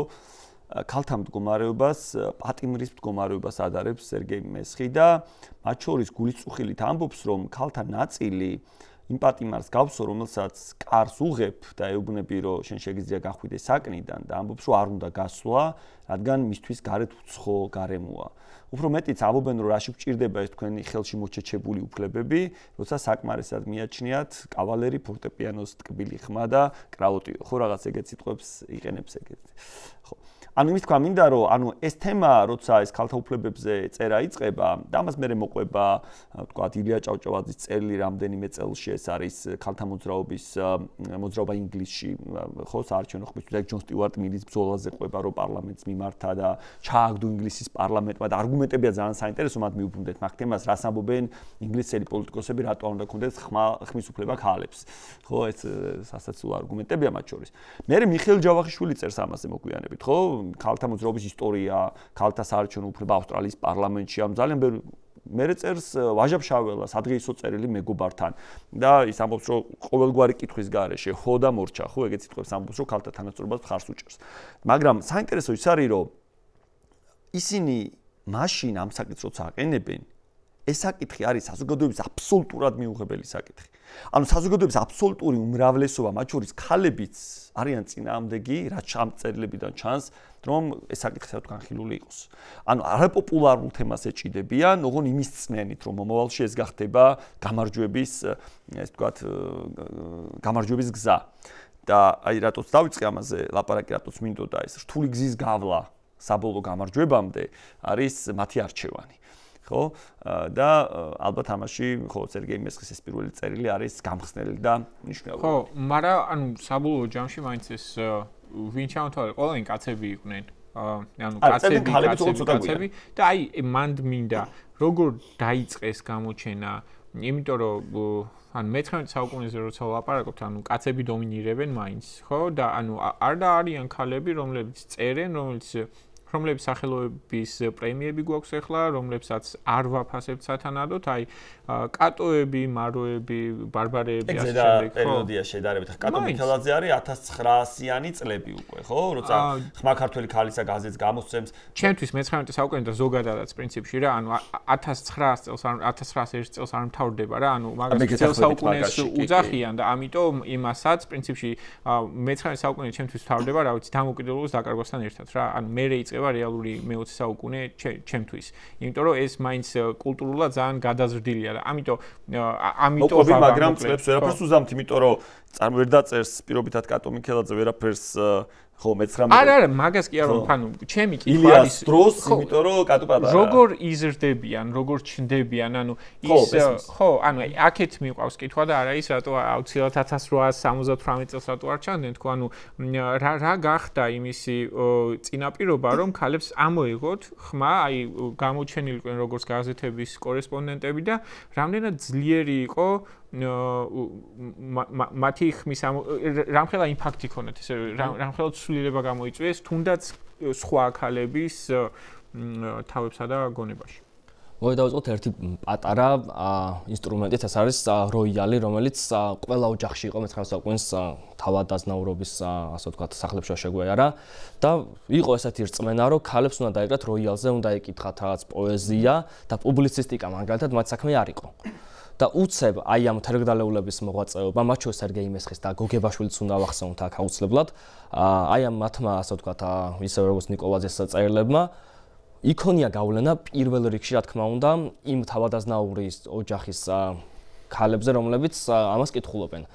და რო დავაკვირდეთ გვარებს უბრალოდ რა, რაც ჯორჯაძე მაგალითად თავადაზნაურული გვარია, გაბაშვილი თავადაზნაურული გვარია და ყველაზე აი ბოლოსკენაც წამოვედი ხო, მარომაყაშვილიც თავადაზნაურულ ოჯახს მიეკუთვნება, ხო? ანუ საკმაოდ ხანგრძლივი პროცესი იყო ეს არ დაწყებულა ისე რაღაც მისი ავტორები თუნდაც სერგეი მესხიან, ილია ჭავჭავაძე, ნიკო ნიკოლაძე ფიქრობდა რომ რაღაც 10 წელში მოვა ეს 15 წელში, ისინი ხვდებოდნენ რომ ეს საკმაოდ ხანგრძლივი პროცესი იყო და ამის საბოლოო ასე ვთქვათ უკვე დაგვირგვინება და ასე ვთქვათ, დღის შუქზე აქტიურად გამოსვლა ქალებს იწყება 1910-იან წლებიდან. აი როცა უკვე ფაქტობრივად შედეგი მოიტანა მათმა მოღვაწეობამ. 1910 წელი, 10-იან წლები არის პერიოდი, როცა უკვე ილია ჭავჭავაძე მოკლეს, ნიკო ნიკოლაძე უკვე ხანდაზმულია ასაკში არის და უკვე ახალი თაობა მოდის, მესამე დასიც მოდის. მესამე დასი და შვილების თაობა უკვე ამათი შვილებთან დალოლების შვილების თაობა, რომლებიც კითხულობენ ასე ვთქვათ, მათი უფროსი თაობის ტექსტებს. ნაყოფი არიან იმ შვილების რაც მათ უკვე რაღაცა გაწეს. არ ნიშნავს ყოველთვის ეთანხმებიან, შეიძლება ეკიშებიან კიდეც, მაგრამ ნაყოფი არიან იმ თაობის. ხო, შემოდგომაზე ენერგიებს ჩარგავდა, რაც მე რომ მოსავალს მიიღებ, რაღაც ეგეთი ამბავი იყო. და ყველა ის მიმართულება, რომელიც დაისახა პირობითად სერგეი მესხიმ თუ ილიამ თუ იმან რა ქვია, იაკობ გოგებაშვილმა და ნიკოლაძემ, ყველაფერი მეტნაკლებად თავდაპირველად მიდიოდა. ანუ ის რომ მაგალითად ქალებს უნდა დაეწყოთ აქტიურად ლაპარაკი პოლიტიკაზე, ეგ დავინახეთ უკვე 1910-იან წლების მიწურულს, ხო, ანუ ბარემ ისე რომ არ გამოვიდეს როგორც წეგან რა, სოლომონზე როცა ყველაფერი მიმოიხილეთ რა და იდეა ის იყო, ან რას წერდნენ ქალები პოლიტიკაზე, როცა გამოჩნდნენ სარბიელზე. აი, რა იდეები ქონათ, როგორ ხედავდნენ, არ მხოლოდ თანასწორობას სქესთა შორის, არამედ მაგალითად რესპუბლიკანიზმის იდეას ან სხვა სასამართლოს და ასე შემდეგ. ანუ იყვნენ ჩაკეტილები მხოლოდ სქესთა თანასწორობის საკითხში, თუ ეხა გენდერულ თანასწორობასაც უწოდებთ, თუ სხვა საკითხებზეც რა, აი, რა სიტყოდი რომ თავარი იდეები რის გამო შემოც სურდათ საზოგადოების მობილიზება რომ იყო მაგ დროს. ეს ისევ და ისევ არის იმპერიული საზოგადოება, იმპერიული კონტექსტია, შესაბამისად, ანუ დიდ იდეებზე პერიფერიაში ლაპარაკი ისედაც პრობლემურია და მით უმეტეს ქალებისთვის ეს პრობლემური იყო, იმიტომ რომ ისინი ფაქტობრივად საუკუნის განმავლობაში იყვნენ რაღაც ისტორიიდან გარიყულები, ამიტომ ძირითადი მიმართულება არის უფლებები და განათლების უფლება. განათლების უფლება და შრომის უფლება. აი ეს სამი მიმართულება, რაც ჩვენ მოქალაქეები ვართ, ჩვენ გვინდა განათლება, ჩვენ გვაქვს ასე ვთქვათ პროფესიის არჩევის თავისუფლება. ანუ სოციალური უფლება. უფრო სოციალური უფლებები იყო. ისო პოლიტიკური მოდელები შეეთავაზებინათ და ამაზე აქტიური პოლემიკა ყოფილიყო. ეგ თვითონ ევროპის კონტინენტზეც არ ჩანს და არც ანგლოსაქსონურ საზოგადოებაში ინტენსიურად თუ არ ჩავდა ეთორმე მოაზროვნეს. აი სოციალური მიმართვა აი თუნდაც განათლების უფლებაზე, რომ განათლება ყველას უფლება არის, რაღაც ეს შრომაზე რას ამბობდნენ? ანუ შეუძლია ქალსაც იყოს კორესპონდენტი ვერიაში და იმუშაოს ან კი ბატონო. Okay. აქ საინტერესო რა ნახე, მე გავიხსენებ ხა ილია ჭავჭავაძეს ერთ წერილს, რომელიც ამ ქალთა თანასწორობის საკითხებს ეხება და ამ წერილში ილია ხაზგასმით აღნიშნავს და არგუმენტად მოყავს არა მორალური და უფლებრივი საკითხი, არამედ ეკონომიკაში ქალთა მონაწილეობა რამხელა სარგებელს აძლევს მთელ საზოგადოებას. და იქ ყვება რომ ნიუ-იორკის ქალებზე წერს, რომ პედაგოგები რო არიან 2000-ზე მეტი, გამოგონებები რო აქვთ, აი ახალი ტიპის სარეცხი მანქანა გამოიგონა, ქალმა გვარი არ მახსოვს მიცაბოს თუ არ ვწდები და ამან წინ წაგდო ყველა საქმე. ანუ იმის თქმა მინდა რომ არგუმენტები საზოგადოების არ არის შეთავაზებული მარტო მორალურ და უფლებრივი, არამედ არის რომ ყველა ვისარგებლებთ ამით თუ თანასწორ ადამიანებს მიეცემათ სრულად რეალიზების საშუალება. და ძალიან საინტერესო მიდგომაა თავისთავად, როცა ზოგადად თანასწორობის საკითხებზე ლაპარაკობთ. ადამიანებს თუ კი რაღაც ნიშნით ვიყავთ საზოგადოებიდან, ჩვენვე ვზარალდებით, იმიტომ რომ ის სიკეთეები, რომელიც ამ ადამიანებში შეუქმნათ საზოგადოებას, ჩვენვე ვამბობთ მასზე ვარს. აი ეს ანუ საზოგადოება ფაქტობრივად მივდივართ იმისკენ, ჯერ ნუ რაღაცა ერის ჩამოყალიბებისთვის რაღაცა ბაზისები ჩნდება, მე ეს საზოგადოება როგორი უნდა იყოს, რომ ანუ ყველას უნდა ეკუთვნოდეს და ასევე პრინციპში აქ გადავიდეთ იმაზე, რომ ყველამ უნდა მიიღოს ამის აშენებაში მონაწილეობა, ხო? აქტიური. ვარი არ უნდა ვთქვათ არავის მონაწილეობას, იმიტომ ჩვენ ვზარალდებით. ხო, აი ჩვენ არ უნდა შემოვზღუდოთ, მაგრამ ერთი არის ის, რომ ყველასთვის უნდა იყოს ღია ამაში ამ მშენებლობაში აგურის დადების უფლება, ესე რომ ვთქვათ რა. და მეორე არის წახალისება, რომ მიდი და შენც დადე შენი აგური იმაში, რაც იქნება მომავალში ქართული საზოგადოება. აი მაგაზე არგუმენტის არის აქტიური მოქალაქეობა ამ ხალხის. მიდგომის ნაწილია საინტერესო თქო ამას ვამბობდი, რომ ანუ ხალხს იმას კი არ ეუბნება, რომ ჩვენ ყველას მივცეთ შესაძლებლობა, არამედ ამბობს, რომ ჩვენ ყველა გვჭირდება. ანუ ეგ არის. ეხლაც აქტუალურია ეს საკითხი ჩვენ საზოგადოებაში. ჩვენ ყველა გვჭირდება, ყველა ქართველი გვჭირდება, რომ საქართველო აშენდეს, ერთიანად გვჭირდება ყველა. და არა ის, რომ ვიღაც ქართველები არ გვჭირდება და დანარჩენი ქართველები რაღაცას იზამენ. აი ეგ მიდგომა არსობრივი, რასაც ვთავაზობენ. მე მგონი ერთგვარი შეჯამების კენაც ქალთან ნაწილზე. ხო, ოღონდ ეს არისო ილია, კიდევ თქვით, ეხლა დღეს ყველაფერს. ალბათ შეგვიძლია მე სხვა დროს გავაკეთოთ უფრო დეტალური ჩახმოვებული ქალთა საკითხებზე და ცალკე, იმიტომ რომ ძალიან ბევრი წერილია სინამდვილეში და ძალიან ბევრი სალაპარაკოა. ფაქტია, ერთი რამ და ამ კითხვაზე პასუხით ალბათ გიორგი უპასუხებს და დავასრულოთ ეს ნაწილი.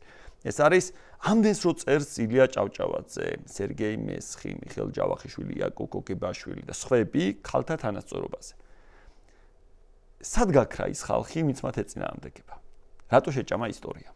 ან ვინ იყვნენ ეს ადამიანები? მოდი დავწყოთ ისევ ქალთა ისტორიის ერთი კონკრეტული მაგალითით რა. 1899 წელს დაარსდა სტრაგეთქვის გამოსწორებული საზოგადოება, ხო? ამ ხელა ქსელს ჭირდება, რა თქმა უნდა, პედაგოგები, რომლებიც იმუშავებენ და ცოდნად გადასცემენ. ისევ და ისევ ვიცით, რომ წერა-კითხვის ცოდნა და განათლება პრივილეგია მე-19 საუკუნეში. ამიტომ ჩნდება სტატია მაგალითად ქალი მასწავლებელი ილია ჭავჭავაძის და ის ასაბუთებს შემდეგი პრინციპით, რომ ჩვენ გარდა იმისა, რომ აუცილებელია, რომ ყველანი თანასწორები ვიყოთ, ჩვენ გვჭირდება ყველა მოქალაქის ჩართულობა, მათ შორის ქალების და კაცების საერთო მიზნისათვის და რატო უნდა ასე ვთქვათ დავკარგოთ ამ ადამიანების ნიჭი, შრომა და ასე ვთქვათ ცოდნა, შესაძლებლობები, რომ უკეთეს საზოგადოება შევქმნათ. ამიტომ ისინი ახალისებენ ქალთა ჩართულობას ნებისმიერ მიმართულებაზე, იქნება ეს სკოლა თუ იქნება ეს ივერის რედაქცია. იყო ეგეთი ძალიან საინტერესო ქალი, ოლღა აგლაძე, რომელიც მუშაობდა ილია ჭავჭავაძის ივერიაში, უკვე მე-20 საუკუნის დასაწყისში, მე-19 საუკუნის ბოლოს და აი ამ ორი ამბით შეგვიძლია ქალი მასწავლებელი და ოლღა აგლაძის ამბით დიდ სურათში დავინახოთ, რას გულისხმობდნენ თერგდალულებრო სალაპარაკობდნენ ქალების უფლებაზე. ქალი უნდა იყოს მასწავლებელი, იდეების შინაარსების ცოდნის გადამცემი და ქალი უნდა იყოს აქტიური ადამიანი, რომელიც რაც მუშაობს გაზეთში, ქმნის გაზეთის შინაარსს. სკოლებშიც ეგ ძალიან მნიშვნელოვანია. აი შიდა ქართლში რო სკოლები იხსნება, სულ ქალები არიან იქ პირველ წამყვანი ადამიანები. მაგრამ ვინ ეწინააღმდეგება? ვინ ეწინააღმდეგება? ვინ რატო შეჭამა ისტორიამ ეს ხალხი? ეგ არის ძალიან კარგი, რომ დავსვათ კითხვა რა ბედი ყვებიან, რომ ეწინააღმდეგებიან რა. ანუ ამას სულ ჩანს ამ წერილებში, რომ ვიღაცებს უმტკიცებენ რაღაცებს. ალბათ უმცირესობის პოზიციიდან მაშინ, მაგრამ ის ხალხი შეიჭამა. პატარა გრიგოლ ორბელიანების. პატარა გრიგოლ ორბელიანების საბანამდებლად და ეს ხალხის სამდვილეში თერგდალულები არის უმცირესობა და ეგ არის აი ამ ისტორიის მთელი ხიბლიც, მუღამით და ალბათ ინსპირაციაც ჩვენთვის, რომ ანუ ძალიან მცირე, ძალიან თავდაჯერებულმა და მიზანდასახულმა და რაც თავრე პატრიოტმა ადამიანებმა შეძლეს იმდენი, რომ თითქმის 40 წელიწადში მათი ყველა კრიტიკოსი ვინც იყო ისტორიის, ასე ვთქვათ, ფურცლებიდან გაქრა და დარჩა მხოლოდ იმათ სახელები, ვინც ასე ვთქვათ, თავი გაადო ამ ქვეყნის მოდერნიზაციისთვის, ხო? ეს ხალხი თავის დროზე იწოდებოდა ძალიან 1905 17 წლების პერიოდში რაღაც შავრაზმელებს ეძახდნენ, მარტივად რო ვთქვათ, ვინც აი რაღაც 1000 რაღაც იმპერიული 1000 მონარქიული 1000 როგორც იტყვიან, კონსპირაციული თეორიებით ამტკიცებდა, რომ არა, თქვენ ეს არ გამოგივათ, თქვენ ამას ვერ გააკეთებთ. ბოდიში, მაგათი ვინ გაიმარჯვა. ხო, ანუ მაგათი აი ამ მოწინააღმდეგეების მთავარი საკითხი ის იყო, რომ თქვენ მაინც არაფერი გამოგივათ. თუ ის იყო, რომ ეგ-ეგრე არ უნდა იყოს, როგორც ჩვენ გვიცხოვრია ამდენი რაღაცა წლები და ასე შემდეგ, 100 წლეულები თუ რაღაცა, რომ ის ისევ ესე უნდა იყოს, რაში მჭირდება მე ხა რაღაცა განათლების მიღება და ასე შემდეგ, რაღაცა ხალხს რა სჭირდება განათლება? პაპაჩემს არ უკითხია, რაღაცა წერილებს არ წერდა, მაგრამ კარგი მეომარი პურის მჭამელი კაცი იყო. აი რა არგუმენტით ებრძოდნენ თერგდალეულებს? საბოლოო ჯამში ორივე იყო. ერთი ის რომ ანუ თქვენ ხართ ხალხი, რომელიც ჩვენს ასე ვთქვათ საუკუნოვან მემკვიდრეობას უქმნით საფრთხეს, ანუ იქნება ეს ფეოდალიზმი თუ იქნება ეს რაღაც ადამიანების უფლებობა, როცა ხარ ძალიან ესეთი რუსეთის იმპერიაზე გადამკვდარი ფეოდალი და ილია გეუბნება, რომ ეხა შენ უნდა შეცვალო, ცხადია, რომ ვერ გძნობ თავს კომფორტულად ილიასთან პოლემიკაში, ხო?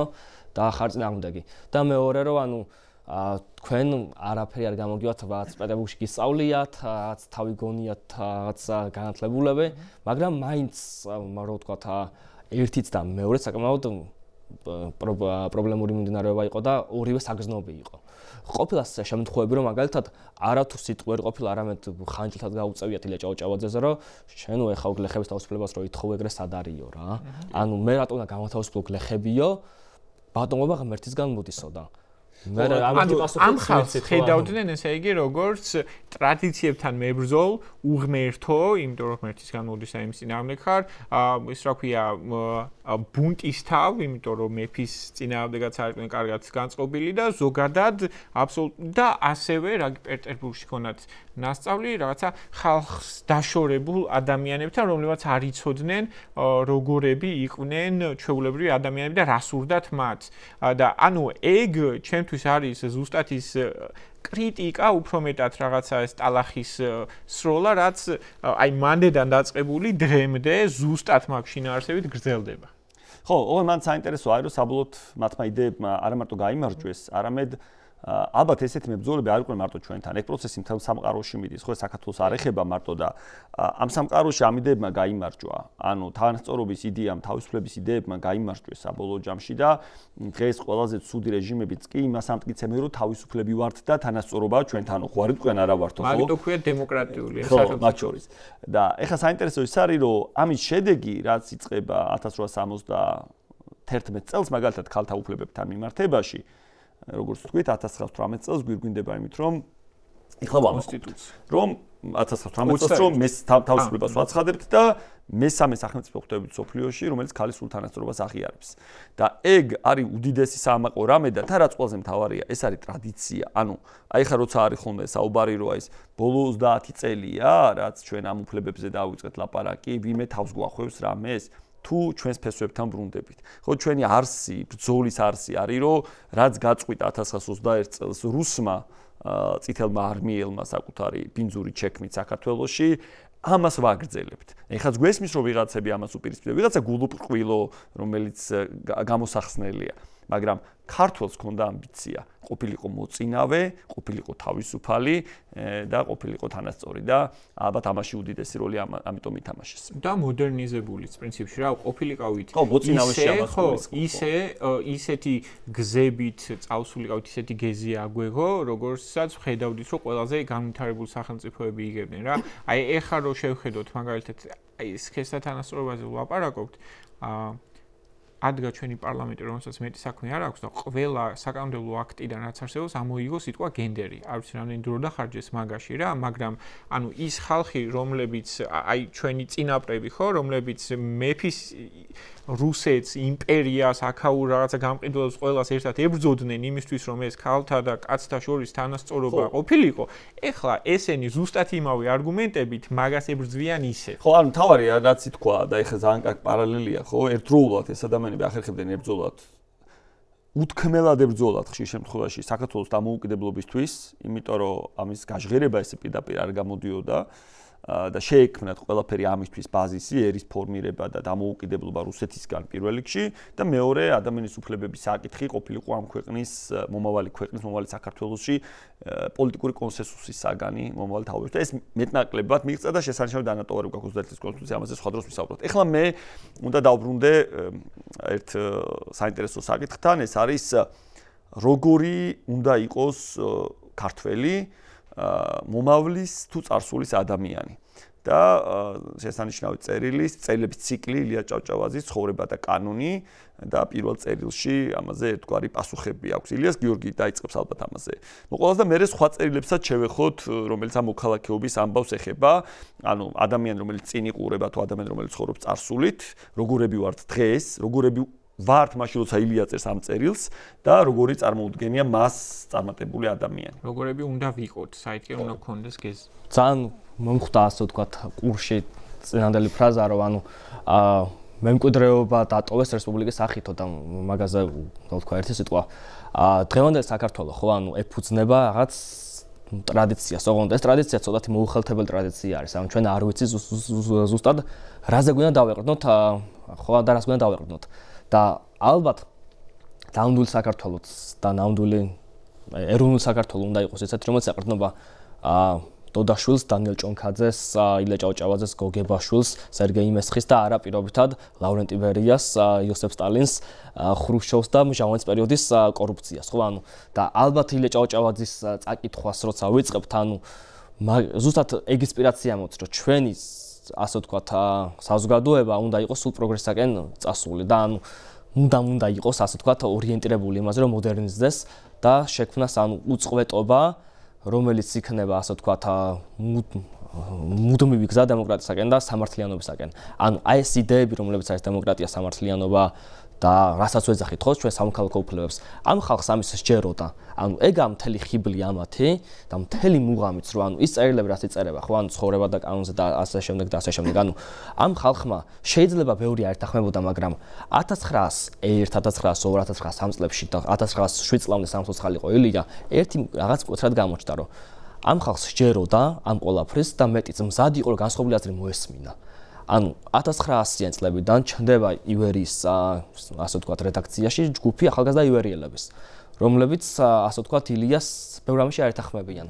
ჩვენ ვიცით რამდენიმე ისტორია რომ ილიას ბევრიმე არ ეთანხმება, მათ შორის ივანე მაჩაბელი ერთი, როცა ისინი ბანკის საქმეზე ვერ იგდებიან, მეორე არის ნიკო ნიკოლაძე და ვერ იგდებიან ასევე მაგალითად ჟორდანია და ილია ჭავჭავაძე, ხო, მაგრამ ყველას ერთ რამე აერთიანებს, რომ ყველას თავისი საქართველოს წარმოუდგენია რომ უნდა იყოს ევროპული, რაც მთავარია, ეგ არის მათი ხედვა, რომ ჩვენ არ უნდა ვიყოთ არც აღმოსავლური ყაიდის რაღაც პერიფერია, ჩვენ უნდა ვიყოთ მოდერნიზებული საზოგადოება და მეორე, ჩვენ უნდა შეგვიძლია ერთმანეთთან ლაპარაკი და მოსმენა და აზრის გაზიარება.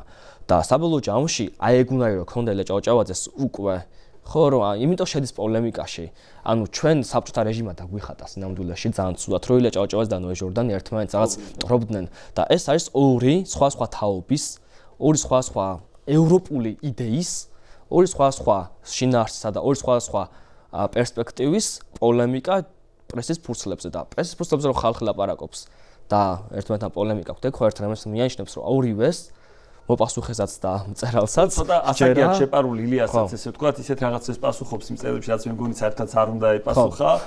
ისე როგორც ნოე ჟორდანია ზედმეტად ახალგაზრდული პერსპექტივიდან ზედმეტად პროვოკატორობს, ესე ვთქვათ, მაგრამ მიუხედავად ამისა ეს ანიშნავს რომ ან ერთია ცუდი და ეხლა მეორე მტერი ესე დავწახ. როგორი სურდათ მაშინ აი ესე დავინახოთ მაშინ ეს ძველების და ახლების ჭრილში ძველებს ძველებს რა პრინციპში მე-19 საუკუნისთვის ეგენი იყვნენ ახლები, მაგრამ მაინც იმათ როგორი ქართველი სურდათ, აი ესე რომ ვთქვათ, აი ამასაც პრინციპში სურდათ ამბობენ ხოლმე ლიბერალებზე, რომ ახალი ჯიშის ქართველის გამოყვანა უნდათო და ასე შემდეგ. ილია ამბობს ეგეთ. ილიას ახალი ქართველი უნდოდა. ილია ამბობს ეგეთ რამეს, ნახეთ ერთ-ერთ წერილში რომ ერთ-ერთ წერილში ამბობს ეგეთ რამეს, რომ ნამდვილი კონსერვატორი ის არისო, რომელიცო კარგ ტრადიციას შეინახავსო და ცუძე ვარ სიტყვისო. და ნამდვილი ლიბერალი ის არისო, რომელიც ხვის კარგ ქცევას გადმოიღებსო და ცუძე ვარ სიტყვისო. ანუ მისი გაგება ეს არ არის რომ ერთმანეთს უპირისპირებს მაშინდელი გაგებით კონსერვატივისტს და ალბათ უნდა გაგებით პროგრესისტს. ხო, ანუ ლიბერალს რავი როგორც მაშინ ესე უწოდებდნენ პროგრესისტებს ლიბერალებს, ხო?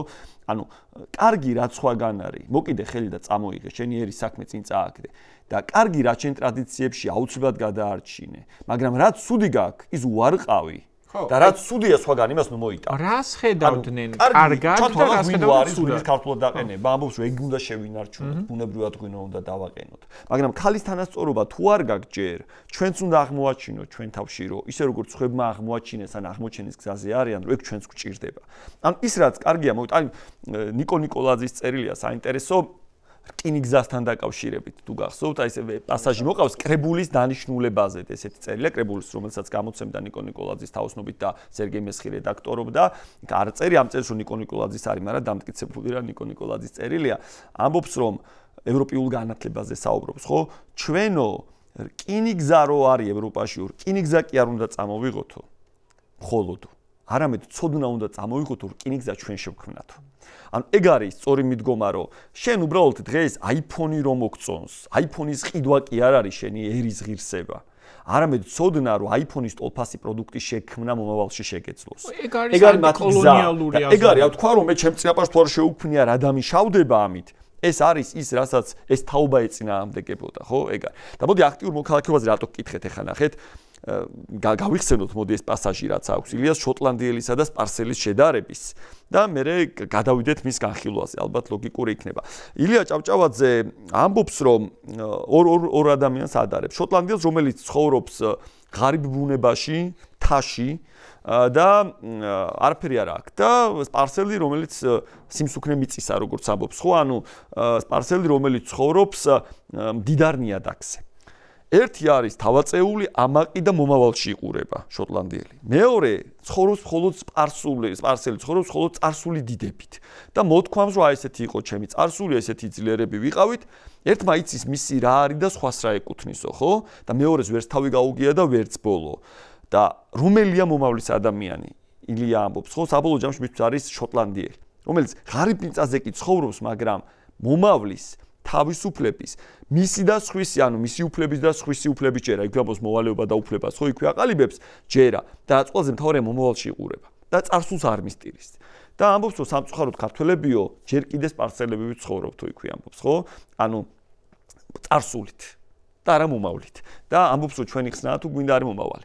და ეს მოდი ახლა ეს მოქალაქე როგორი წარმოუდგენია მომავლის ადამიანი, მოდი ეს ვთქვათ, მომავლის ქართველი, რომელიც მომავალში იყურება და განათლების სისტემაც რო ვახსენეთ, ხო ამას აი რამდენჯერ დაწერე საბა სკოლაში თემა წარსულზე.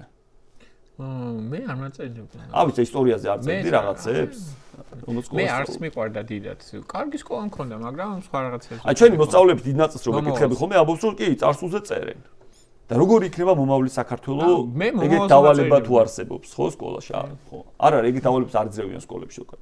როგორი საქართველოში იცხოვრებდი 10 წლის მერე, ეგეთ აზროვნებას ადამიანს არ ვაჩვევთ. მაგ კითხვაზე პასუხი ზუსტად არის ერთი პუბლიცისტიკაში ცხადია და მეორე თავად ამ ხალხის ცხოვრებაში. ერთი თავით ადრე იყო ხალხი, რომელიც წერდა სულ წარსულზე და მისტიროდა ამ შუა საუკუნეების ოქროს ხანას, ხო, ეს გრიგოლ ორბელიანი, თუ ალექსანდრე ჭავჭავაძე და რაც მთავარია, მამების თაობა და ამ წარსულშიც არ ჩანდა ადამიანი. ხო. ეგ იყო საოცრება, რომ ჩანდა ლანდშაფტი და არქიტექტურა.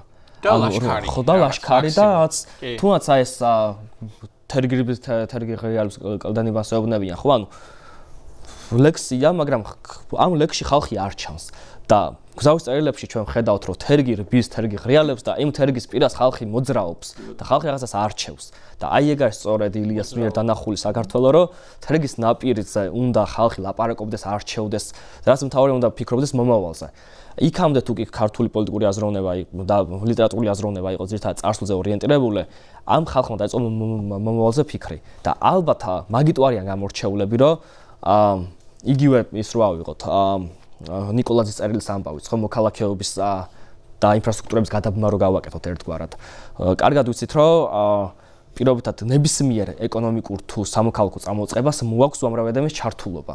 და ეგ იყო მაგათთვის აი ეს მოქალაქეობის იდეაც და აქტიურ სამოქალაქო ცხოვრებაც, რომ ჩვენ ახალ-ახალი რაღაც ეკონომიკური, კულტურული პროექტები გვჭირდება და ამ პროექტების გარშემო ხალხს ჩავრთავთ, გავხდით ასე ვთქვათ მოქალაქეებს, მივცემთ მათ მოძრაობისა და იდეების გამხატვის საშუალებას და ამის შემდეგ უკვე ჩვენ ვიქნებით გრძელვადიან პერსპექტივაში მზად, რომ რაღაც რესპუბლიკა ან სახელმწიფო დავაარსოთ. როცა დადგება მზად. აი, რკინიგზის მაგალითი ავიღოთ ახლა.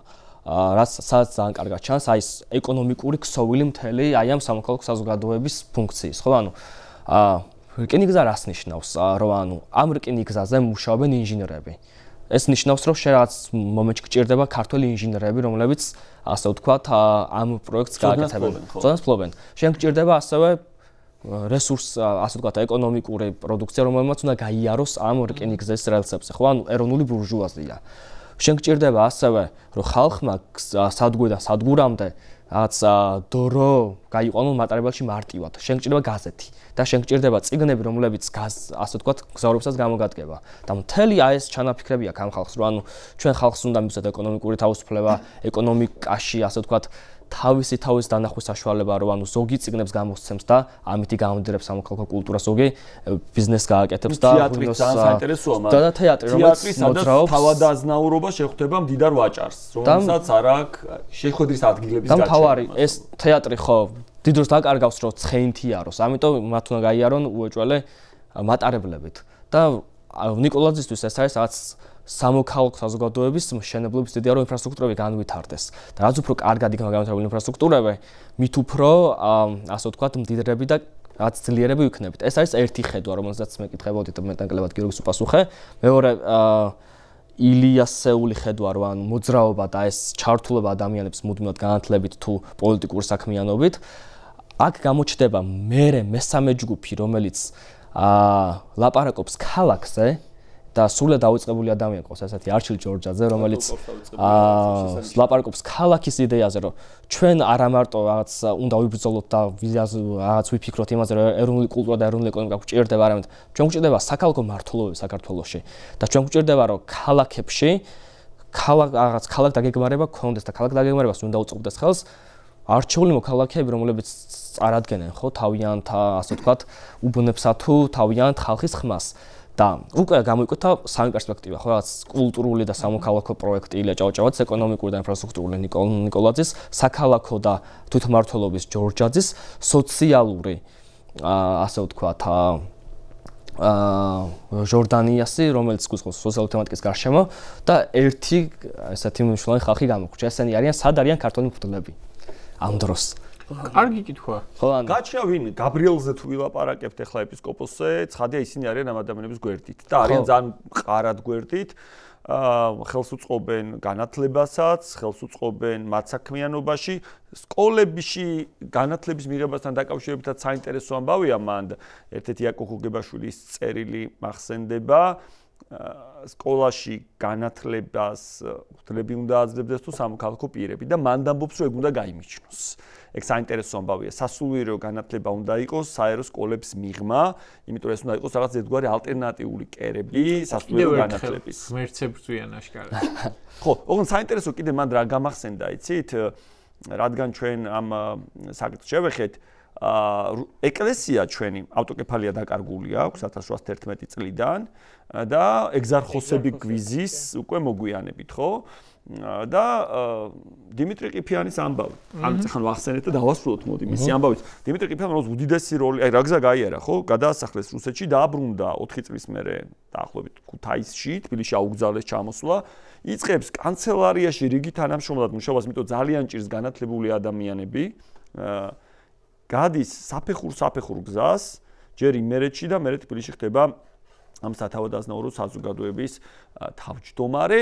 ამ მომენტში უკვე ფუძდება წერა-კითხვის გამავრცელებელი საზოგადოება და პირველი თავმჯდომარე დიმიტრი ყიფიანი ხდება ამ ყველაფრის და უდიდესი როლი აქვს ამ ყველაფერში. აი, კარგი წერილი აქვს იაკობ გოგებაშვილს 1911 წელს თუ სწორად ვიხსენებთ, არის დაწერილი, როგორ დაფუძნდა წერა-კითხვის საზოგადოება, ესე ქვია და იქ აღწერს ამ მათ შორის წესდება რომ დაემტკიცებინათ, რომ ქართულენაზე სწავლა ყოფილიყო 3 წელი იწვალა იაკობ გოგებაშვილმა და ბოლოს თუ სწორად მახსოვს სტაროსელსკისგან მოიპოვა თანხმობა გუბერნატორისგან, თუ სწორად ვიხსენებ, ახლა არშემეშალოს გუბერნატორი. ხო, ეხლა რატო ამბობ ამას ნახეთ და ეს ეგზარხოსი ერთ-ერთი ხო, რასაც საბოლოოდ შეეწირება დიმიტრი ყიფიანი, დასწევლის ქართველ ერს. სრულიად ქართველ ერს. ხო, სრულიად ქართველ ერს. აქ არის კი ბატონო, სემინარიაში მომხდარი, იმავე სემინარიაში, რომელზეც ამბობთ მომხდარი ამბის გამო, რომელიც ოღონდ ის ამბავი რატომ მოხდა, მას კიდე თალკე გამოსაკვლევი და თალკე სასაუბრო ახლა დღეს არ განვიხილავთ. და ამაზე დიმიტრი ყიფიანი უგზავნის წერილს, მე მგონი ხაშურშია მაშინ ამ პერიოდში დიმიტრი ყიფიანი უგზავნის წერილს და ამბობს, რომ თუ თქვენ ეს მართლა თქვით, თქვენ აღარ გაქვთ უფლება იყოთ საქართველოს ეს ვთქვათ სასულიერო ლიდერი, ესე რო თქვა დღეს, ამ სიტყვებით არ იყო ცხადია გადმოცემული და პასუხი არის არა მისი წასვლა დაუყოვნებლივი საქართველოსთან, არამედ დიმიტრი ყიფიანის გადასახლება, ადამიანს რომელსაც უდიდესი გავლენა აქვს მაშინ საქართველოში. და იქ მოკლა. იქ კლავენ დიმიტრი ყიფიანს თავში ჩარტყმით, თავში გათავისუფლება და რამდენიმე დღით ადრე. და ნუ ესე ჩავოსვენ. აი აქტიურ მოქალაქეობაზე გავიხსენოთ მოდი. მაგრამ მღვდლებზე ეს კითხვა რო დასვი, მე მგონი მღვდლებსაც ქონდათ რაღაცა იდეა ქართულში და ბევრი, ანუ ჩვენ სულ დავიწყდება ხოლმე რომ რაღაც მე-19 საუკუნეში წინააღმდეგობის კერა არის არა მხოლოდ პრესაში და ამ თერგდალეულებში და თუნდაც იმ აქტივისტ ნუ სამოქალაქო ფიგურებში, რომლებიც არიან ჟორდანია, ჯორჯაძე თუ სხვები და სხვები, არამედ ესენი არიან სემინარის ის სტუდენტები, მოსწავლეები, რომლებიც მომავალში გახდებიან ქართული ეკლესიის დამფუძნებელი, ასე ვთქვათ, პატრიარქები და კათალიკოსები და ეპისკოპოსები, ხო? ეს ხალხი კითხულობს თბილისში ივერიას, კითხულობს დროებას, კითხულობს ცნობის ფურცელს, კითხულობს ქართულ გაზეთებს და უთანაგზობენ ცხადია და რაღაც მომენტში ჩვენ ვიცით პირობითად უამრავი ცნობილი ქართველი სასულიერო მოღვაწე, მაგალითად აკაკი ჩხენკელის მამა, რომელიც აფხაზეთში საკმაოდ დიდ საქმიანობას ეწეოდა, თვითონ იგივე გაბრიელ ქიქოძეც, რომელიც საკმაოდ საინტერესო ეროვნული საეკლესიო მოღვაწე არის და ის მასწავლებლები, რომლებიც სემინარიაში ასწავლიან მომავალ მღვდლებს. მაგალითად ვინ ასწავლდა მომავალ კათოლიკოს პატრიარქებს ხო საქართველოსზე. იაკო გოგებაშვილი და ნიკო ცხედაძე ერთმა წერა-კითხვის საზოგადოება დაარსა, მეორემ თბილისის სახელმწიფო უნივერსიტეტის დაარსებაში მომაწილეობა და საბოლოო ჯამში 1905 წელს მაგალითად საკმაოდ საინტერესო დიალოგი და კომუნიკაცია არის ქართველ ახალგაზრდა მღვდლებსა და ქართველ ასე ვთქვათ იმ ივერიის რედაქცია შორის, რომლებიც უკვე ახალგაზრდა ივერიელებად იწოდებიან, რომ მათ შორის ექვთიმე თაყაშვილის მონაწილეობს ამ ამბავში და ილია ჭავჭავაძეც ავტოკეფალის საკითხი დაუძრათ. და ვილაპარაკოთ ავტოკეფალიაზე. ავტოკეფალის სურვილი, რა თქმა უნდა, მოდის არათუ ასე ვთქვათ ინტელიგენციისგან, არამედ მღვდლებისაგან. და აქ ჩანს ამათი მოსმენის, ამათი დემოკრატისა და ამათი ერთობის მთელი ხიბლიც, რომ ანუ როგორ უსმენენ საერო ხელისუფლების წარმომადგენლებს, საერო მოღვაწეებს, ქართველი რაც გამომცემლები და ქართველი მოაზროვნეები და როგორ ცდილობენ მათთან სასულიერო პირებს. ხო, ანუ სასულიერო პირებს უბრალოდ სასულიერო პირებს როგორ უსმენენ და როგორ ცდილობენ რომ საქართველოს ავტოკეფალის საკითხი დაძრან რუსეთის რევოლუციის კვალდაკვალ. და ეს ხალხიც ანუ არ უნდა ვახსენოთ სულ, იმიტომ რომ ამათმა შექმნეს ფაქტობრივად 1811 წელს დანგრეული, რაც გარუსებული გაყიდული იმპერიული და გაძარცული ეკლესიისაგან ჯერ ასე ვთქვათ გუნდი და თაობა, რომელმაც უამრავი ასე ვთქვათ დიდი წვლილი დიდი როლი ითამაშა თანამედროვე რელიგიური კულტურის დაფუძნებაში საქართველოში და მეორე მხრივ თანამედროვე მოდერნული მე-20 საუკუნის ქართული ეკლესიის შექმნაში, რომელმაც გასტანა რაც რამდენიმე წელი, მაგრამ საინტერესო, მრავალფეროვანი და შინაარსობრივი დისკუსიები ქონდათ. ანუ აი ამ ხალხისთვის საერო ეს განმანათლებლად რომ მოვიაზროთ რა, ვინც მონაწილეობა მიიღო და უნდათ რომ დაეძრათ ეს ავტოკეფალიის დაბრუნების ამბავი. ეგ ამბავი მაინც მაინტერესებს რა. იყო უფრო მეტად იქიდან წამოსული, რომ ეს ხალხი იყვნენ რაღაცა სასულიერო არგუმენტებით და ასე შემდეგ ამბავი იყო, თუ ეს იყო მათთვის უფრო მეტად გამოხატულება კიდევ ერთხელ იმ ნაციონალიზმისა, რომელიც აი ქართული რაღაც სახელმწიფოს, ერის სახელმწიფოს შექმნის ერთ-ერთ ელემენტად ხედავდნენ და მაგიტო უნდათ აი რომელი იყო? ორივე. მთელი ხიბლი ისევ და ესეო ამ ყველაფერში არის ორივე. ქართველმა სემინარის ასე ვთქვათ მოსწავლეებმა, რომლებიც შემდგომში უკვე აღიკვეცნენ, იცოდნენ, რომ საქართველოს ქონდა ისტორიულად ავტოკეფალია და მას ქონდა ამაზე ასე ვთქვათ არგუმენტი და მეორეს დაემთხვა პოლიტიკურ პროცესებს, რასაც ვეძახით ჩვენ 1905 წლის რევოლუციას. და თავარი იყო ეგეთი საინტერესო ადამიანი და აქ ჩანს აი მთელი ქართული პოლიტიკური აზრის დაგვირგვინება და სამოქალაქო ცხოვრების ნიკიტა თალაკვაძე, რომელსაც აქ დატოვებული დღიურები. და დღიურს ქვია ძალიან საინტერესო სათაური. მოქალაქე მღვდლის დღიური. საინტერესოა, მე არ ვიცი. წარმოგიდგენთ, რომ ეს ხალხი თან იყო მოქალაქე, თან მღვდელი. აი ეს უნდა ისარგებლობოდეს სემინარიაში ზუსტად. ძალიან საინტერესო ადამიანი, მნიშვნელოვანი იდეებით, მნიშვნელოვანი. რა იდეები ქონდა? აი როგორ ხედავდა მღვდლის მოქალაქეობა, აი მღვდლის ჩართულობას საერო საქმეებში. პირველ რიგში ნიკიტა თალაკვაძის ცხოვრება ემთხვევა რესპუბლიკის პერიოდს და მისი მკვეთრი პოზიცია იყო მაგალითად, რომ არჩევნებში მონაწილეობის უფლება მაგალითად ფუნდამენტური უფლება ის როგორც დემოკრატია. და მთელი ტრაგიკული აღწერა აქვს 1921 წლის თებერვლის, რომ რას ნიშნავს ქართველი მღვდლისთვის, სემინარიელისთვის მით უმეტეს რომ გამარა რუსულია ეს ჯოჯოხეთი, რასაც ქვია, ხო ეს საპყრობილე, რომ ანუ მთელი ცხოვრება ოცნებად გქონდათ მთელ გუბს, რომ დამოუკიდებლობა მოგეპოვებინათ და ეკლესია აღდგენილიყო და ეხლა რუსები შემოდიან. და 25 თებერვლითაა დათარიღებული ეს ჩანაწერი 1921 წლის 25 თებერვლით, როცა ის ესაუბრება კათალიკოს და მისი პოზიციაა, რომ ეხლა დავიღუპეთ. ანუ რაც გვიშენებია, რაზეც ვიბრძოდით მთელი ჩვენი წლები და მთელი ჩვენი ახალგაზრდობა და ბავშვობა, ეხლა გაგვინადგურა სტალინმა და ლენინმა. ძალიან კაი. ერთი ხო, თქვი ბა. მოქალაქეობის საკითხი მინდა ამოვწუროთ და მე რაღაც ერთგვარი შეჯამებისკენაც უნდა წავიდეთ უკვე. მე გავიხსენებდი, აი ერთი წერილი აქვს ილია ჭავჭავაძეს, ხატად როგორი უნდა იყოს მოქალაქე, ხო? ის ყვება პრუსიელ სოვდაგარზე, რომელსაც ქალაქის თვითმმართველობიდან მიაკითხავენ და ეუბნებიან, რომ შენ სახლში ცხოვრობს უცხო ადამიანი და შენ ვალდებული იყავი 3 დღის თავზე, როცა უცხო ადამიანის ნაცხოვრებას დაიწყებდა, ამის შესახებ შეკეთებინებინა ქალაქისთვის და ეს სოლდაგარი გაიკვირვებს ამბავს, აჭარი ხო რავი ჩვენ ენაზე რა ვთქვა, რავიც გაიკვირვებს ბიზნესმენი. გაიკვირვებს ამ ამბავს და ეთქვის რომ არავითარ უცხო ადამიანი არ ცხოვრობს, ხალხს თუ გულისხმობ, ცოლიაო ჩემო, ცოლად ვიქორწინეო.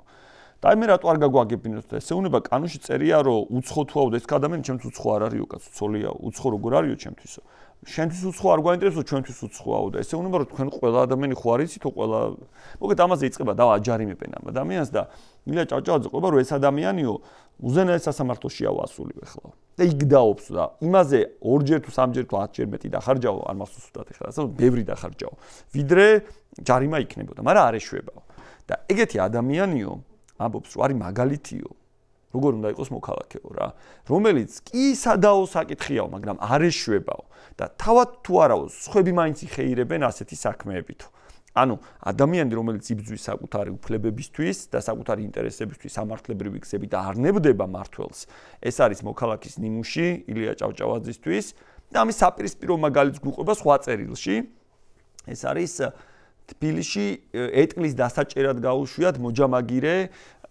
მოკეიფებს და მოჯამაგირეს ეტლი დაუჭერია წვიმიანი ამიდი ყოფილა და ერთ-ერთ გაზეთში დაიბეჭდაო ილია ყვება და უკან მომავალი სამხედროებს გაუჩერებიათ ეტლიდან გადმოუგდიათ თავად ეტლზე შემტარან და გზა გაუგზელებიათ ანუ მარტივად რო თქვათ უხეშად რო თქვა ეტლი სახელმწიფო მოხელეებმა წაართვეს და ეს კაცი დიდი ხანი მდგარა წვიმაში სანამ ახალ ეტლს აიჭერდა იმიტომ ეტლი წვიმაში ბევრი გადაადგილდებოდა და 1 საათს მერე დაბრუნებულა უკან ეტლთან ერთად ამაზე არცადმე უჩივლია და არცადმე რამე მომხდარა და ეგ არის ორი გზა მოქალაქეები როგორი უნდა ვიყოთ როცა თავს უხრი სახელმწიფოს რომელიც თავში წამოგარტყამს როცა უნდა საკუთარი მოხელეების სახით თუ ადამიანი რომელიც არ ნებდება და ებრძვის ბოლომდე არის მოქალაქეობის ხატს როგორც გვთავაზობს ილია ჭავჭავაძე და რაც ნიშნავს კარგი მოქალაქეობა მის გადმოსახედით ხო, აი ეგ არის მეორე რაღაცა, რაც ჩემთვის არის ისეთი იდეა, ან რაღაც ისეთი ქცევა, რომელიც გონია რომ უძლებს საუკუნეებს, რაც შეიძლება ვასწავლოთ. პირველი არის ცხადია, რაზე იქნება ერთს რა ერთიანებს, ეგ ამბავი წეგან რაზეც ვილაპარაკეთ. ეს მეორე აი ესე რომ დავინახოთ მოკლედ, ეს არის აბსოლუტურად აბეზარი ხალხი, ჩემი აი მაგ დროს რომ მეცხოვრა, აი არ ვიცი, ძალიან ტვინის ბურგი ხალხი, რომელიც აბსოლუტურად დასახულს ვიტყოდი მე რატო კიდევ რაჩე როგორ შეხედავ, რომლისთვისაც არავის არ მიუცია არავითარი რაღაცა ზედა ავტორიტეტი ან რაღაცა მსგავსი ძალაუფლება, უფლებამოსილება და ეს ხალხი, ანუ რაღაც საშინაო დავალებებს აძლევს ყველას და ეუბნება რომ აი შენ მარტო ის კი არ არის რომ შენ რაღაცა ვაჭარი უნდა იყო შენ რაღაცა ეს უნდა იყო ბიზნესმენი ასე შემდეგ რაღაცა არა შენ მაგაზე მეტი უნდა ქნა შენ საერო საქმისთვის მეტი უნდა უფრო რაღაცაში უნდა მიიღო მონაწილეობა იქ წერა-კითხვის გავრცელებაში მიიღო მონაწილეობა ის რა ქვია ბიბლიოთეკაში თუნდაც რკინიგზის განვითარებაში ასე შემდეგ ბევრ რაღაცაში ანუ შენ როგორც მოქალაქეს გევალება არა მარტო ის რომ შენ იყო კარგად შენი ოჯახი წაწიო წინ, არამედ ის, რომ საერთო საქმისთვისაც რაღაცა გააკეთო. ეგ არის, აი ეს საშინაო დავალების მიცემა, უფრო მეტის მოთხოვნა ადამიანებისთვის, ვიდრე თავისი საქმის კეთება არის ის, რასაც მე ვასწავლიდი სკოლაში, როგორც იმათ იდეას, ეხა აქ რომ მოვდიოდი, გზაში შემხვდა ერთი ქართველი ბიზნესმენი, არ ვიტყვი, ძალიან ცნობილი სკრინი, რომელიც ამბობს, რომ ეს მე არ მეხება პოლიტიკა არ მაინტერესებს, ეს ჩემი ბიზნესია და ეს მხოლოდ ბიზნესია და მორჩა არ მაინტერესებს. საუბრობს ეს ადამიანი იმაზე, როცა რაღაცა ხინკალი და ეს პიცა დაადეს საქართველოს რუკას ოკუპირებული ის რომ არ გამოჩენილიყო როგორც საქართველოს ნაწილი, ხო? ანუ ამ ადამიანს ეგ არ აინტერესებს თავისი ბიზნესი აქვს და მორჩა და აი ეგეთი ხალხი რო არ გაიზარდოს მართლა ეგეთი ადამიანი გავს იმას რომელსაც ილია ამბობს რომ კაცს მამულს რო ეუნები საკუთარი კარმი დამოახსენდებაო და რა ქვეყანა უფრო მეტი უნდა გახსენდებოდეს შენ რაღაც არ უნდა მიჯნავი ეს პოლიტიკა და სპორტი გამიჯოთ პოლიტიკა და ბიზნესი არ არის ეგრე რა საერთო საქმეა და ამ საერთო საქმეში შენს კერძოზე მეტის გაკეთება გიწევს ხოლმე ეს არის ეგ მეორე რასაც ვასწავლე დავაგვირგვინოთ ბოლოში გავდივართ ერთი თავარი საკითხით მე მგონი რაც მოვიტოვეთ ბოლოსთვის ეს არის საქართველოში პირველი არასამთავრობო ორგანიზაციის დაფუძნება, რომელიც ამ ადამიანების სახელთან არის დაკავშირებული. თავისი გაგებით სულად არასამთავრობო, იმიტომ რომ არაბიუროკრატიული, როგორც იაკობ გოგებაშვილი წერს, იმიტომ ბიუროკრატია ეს იაკობ გოგებაშვილის ამ წელში არის საუბარი, რომ ერთი ბოროტება დაამარცხა სახელმწიფომ 1864 წელს საქართველოში, უფრო ადრე პეტერბურგში. ეს იყო ბატონყლობის გადაგდება. სხვაშორის რომელზეც არსებობს ჩანაწერები, რომ ილია მხარს უჭერდა გლეხის მიწით გაშვებას. მიწის გაშვების გარეშე ეწინააღმდეგებოდა, გლეხების მხარეს იყო ამ ნაწილში, ესე არ გამოვიდა უღონ ჩვენთან, განსხვავებით სხვა მხარეებისგან და მეორე ბოროტება იყო დასამარცხებელი. ეს ბოროტება იყო უმეცრება, რომელიცაც მოცული ჰქონდა მთელი ქართული საზოგადოება და ამ უმეცრების დამარცხებაში ეს ვალიო ჩვენზე იყო და არა ბიუროკრატიაზეო, წერს იაკო გოგებაშვილი და მე ამ წელში კარგად აღწეს, რამდენი იშრომეს, რამდენი წელი დაახარჯეს იმას, რომ იდეა, რომელიც დაიბადა თავში, რეალურად განხორციელებულიყო. ვიცით რომ ამ ორგანიზაციაში 7000-ზე მეტი წევრი იყო საბოლოო ჯამში გაწევრიანებული და ვიცით რომ ამ ორგანიზაციამ ფუნქციონირება 1920-იან წლებში კომუნისტების მოსვლის შემდეგ შეწყვიტა, იმიტომ რომ კომუნისტების დროს და რუსეთის ბატონობის ქვეშ, უკვე ეს ახალი გაძლიერებული რუსეთის ბატონობის ქვეშ იგზალებოდა ზოგადად ყოფილიყო არასამთავრობო ორგანიზაციები და მისი დაბადება საქართველოში კვლავ ხელახალი დაბადება დაკავშირებულია სწორედ რუსეთის ბატონობის დასრულებასთანაც. დამოუკიდებლობის დაბრუნებასთან ერთად ვიბრუნებთ ცხოვრების იმ ჩვეულ წესს, რომელიცაც საფუძველი ჩაუყარა თავის დროზე წერა-კითხვის გამავრცელებელი საზოგადოების დამფუძნებლად. ამაზეც და ამით მერე გავიდეთ ბოლოში. ესე იგი, ჩვენ ახსენეთ ეს რუსეთ-ოსმალეთის ომები, რომლებიც ბევრი იყო ისტორიულად, მაგრამ ერთ-ერთი გადამწყვეტი იყო ეს 1870-1880 წლების ომები და ამ ომების შემდეგ შემოიერთა რუსეთის იმპერიამ ეგრეთ წოდებული სამხრეთ-დასავლეთი კავკასია, რასაც ისტორიულად ვეძახით ჩვენ, სამცხე ჯავახეთს თავისი ორი დიდი პროვინციით გეტაოდა კლარჯეთით და ლაზეთით და აჭარით, ხო? ანუ და რა თქმა უნდა აჭარით შემოიერთა ისევ და ისევ და ერთი წლის შემდეგ უკვე ჩნდება. თუმცა სამცხე ჯავახის ნაწილი პასკევიჩის დროს შემოიერთა 29 წლის ამბავია. ახალციხის გათავისუფლება. ახალციხის, მაგრამ აქეთ ამხარ. მან გათავისუფლება თორე კიდე ცალკე განვიხილოთ, იმიტომ რომ სინამდვილეში სელიმ ხიმშიაშვილს უკვე გამოცხადებული ქონდა ამათან და მაინც გადაწყვეს იქაურო პროექტ ცალკე თემა. და მოკლედ მთელი სამხრეთ დასავლეთ კავკასიის მიწები აღმოჩნდა რუსეთის იმპერიის ფარგლებში და ერთი წლის შემდეგ უკვე იქმნება იდეა, რომ საქართველოში რაღაც წერა-კითხვის საზოგადოება შეიქმნას, რომელიც ჯერ თბილისში და შემდგომ მთელ საქართველოში დაარსებს სკოლებს. და ეხლა ყველა გაუგონდა რომ ანუ კი მაგრამ რანაირად ანუ ფული არ გვაქვს, სახსრები არ გვაქვს და აქ პირველი ასეთი მყარი პასუხი იყო რომ კარგი იდეა ფუსტალადის შორის ხო. რაღაც დავეხმარებით და ხალხი დავეხმარება რა. ანუ ერთმანეთს დავაფინანსებთ და ხალხი დავაფინანსებს.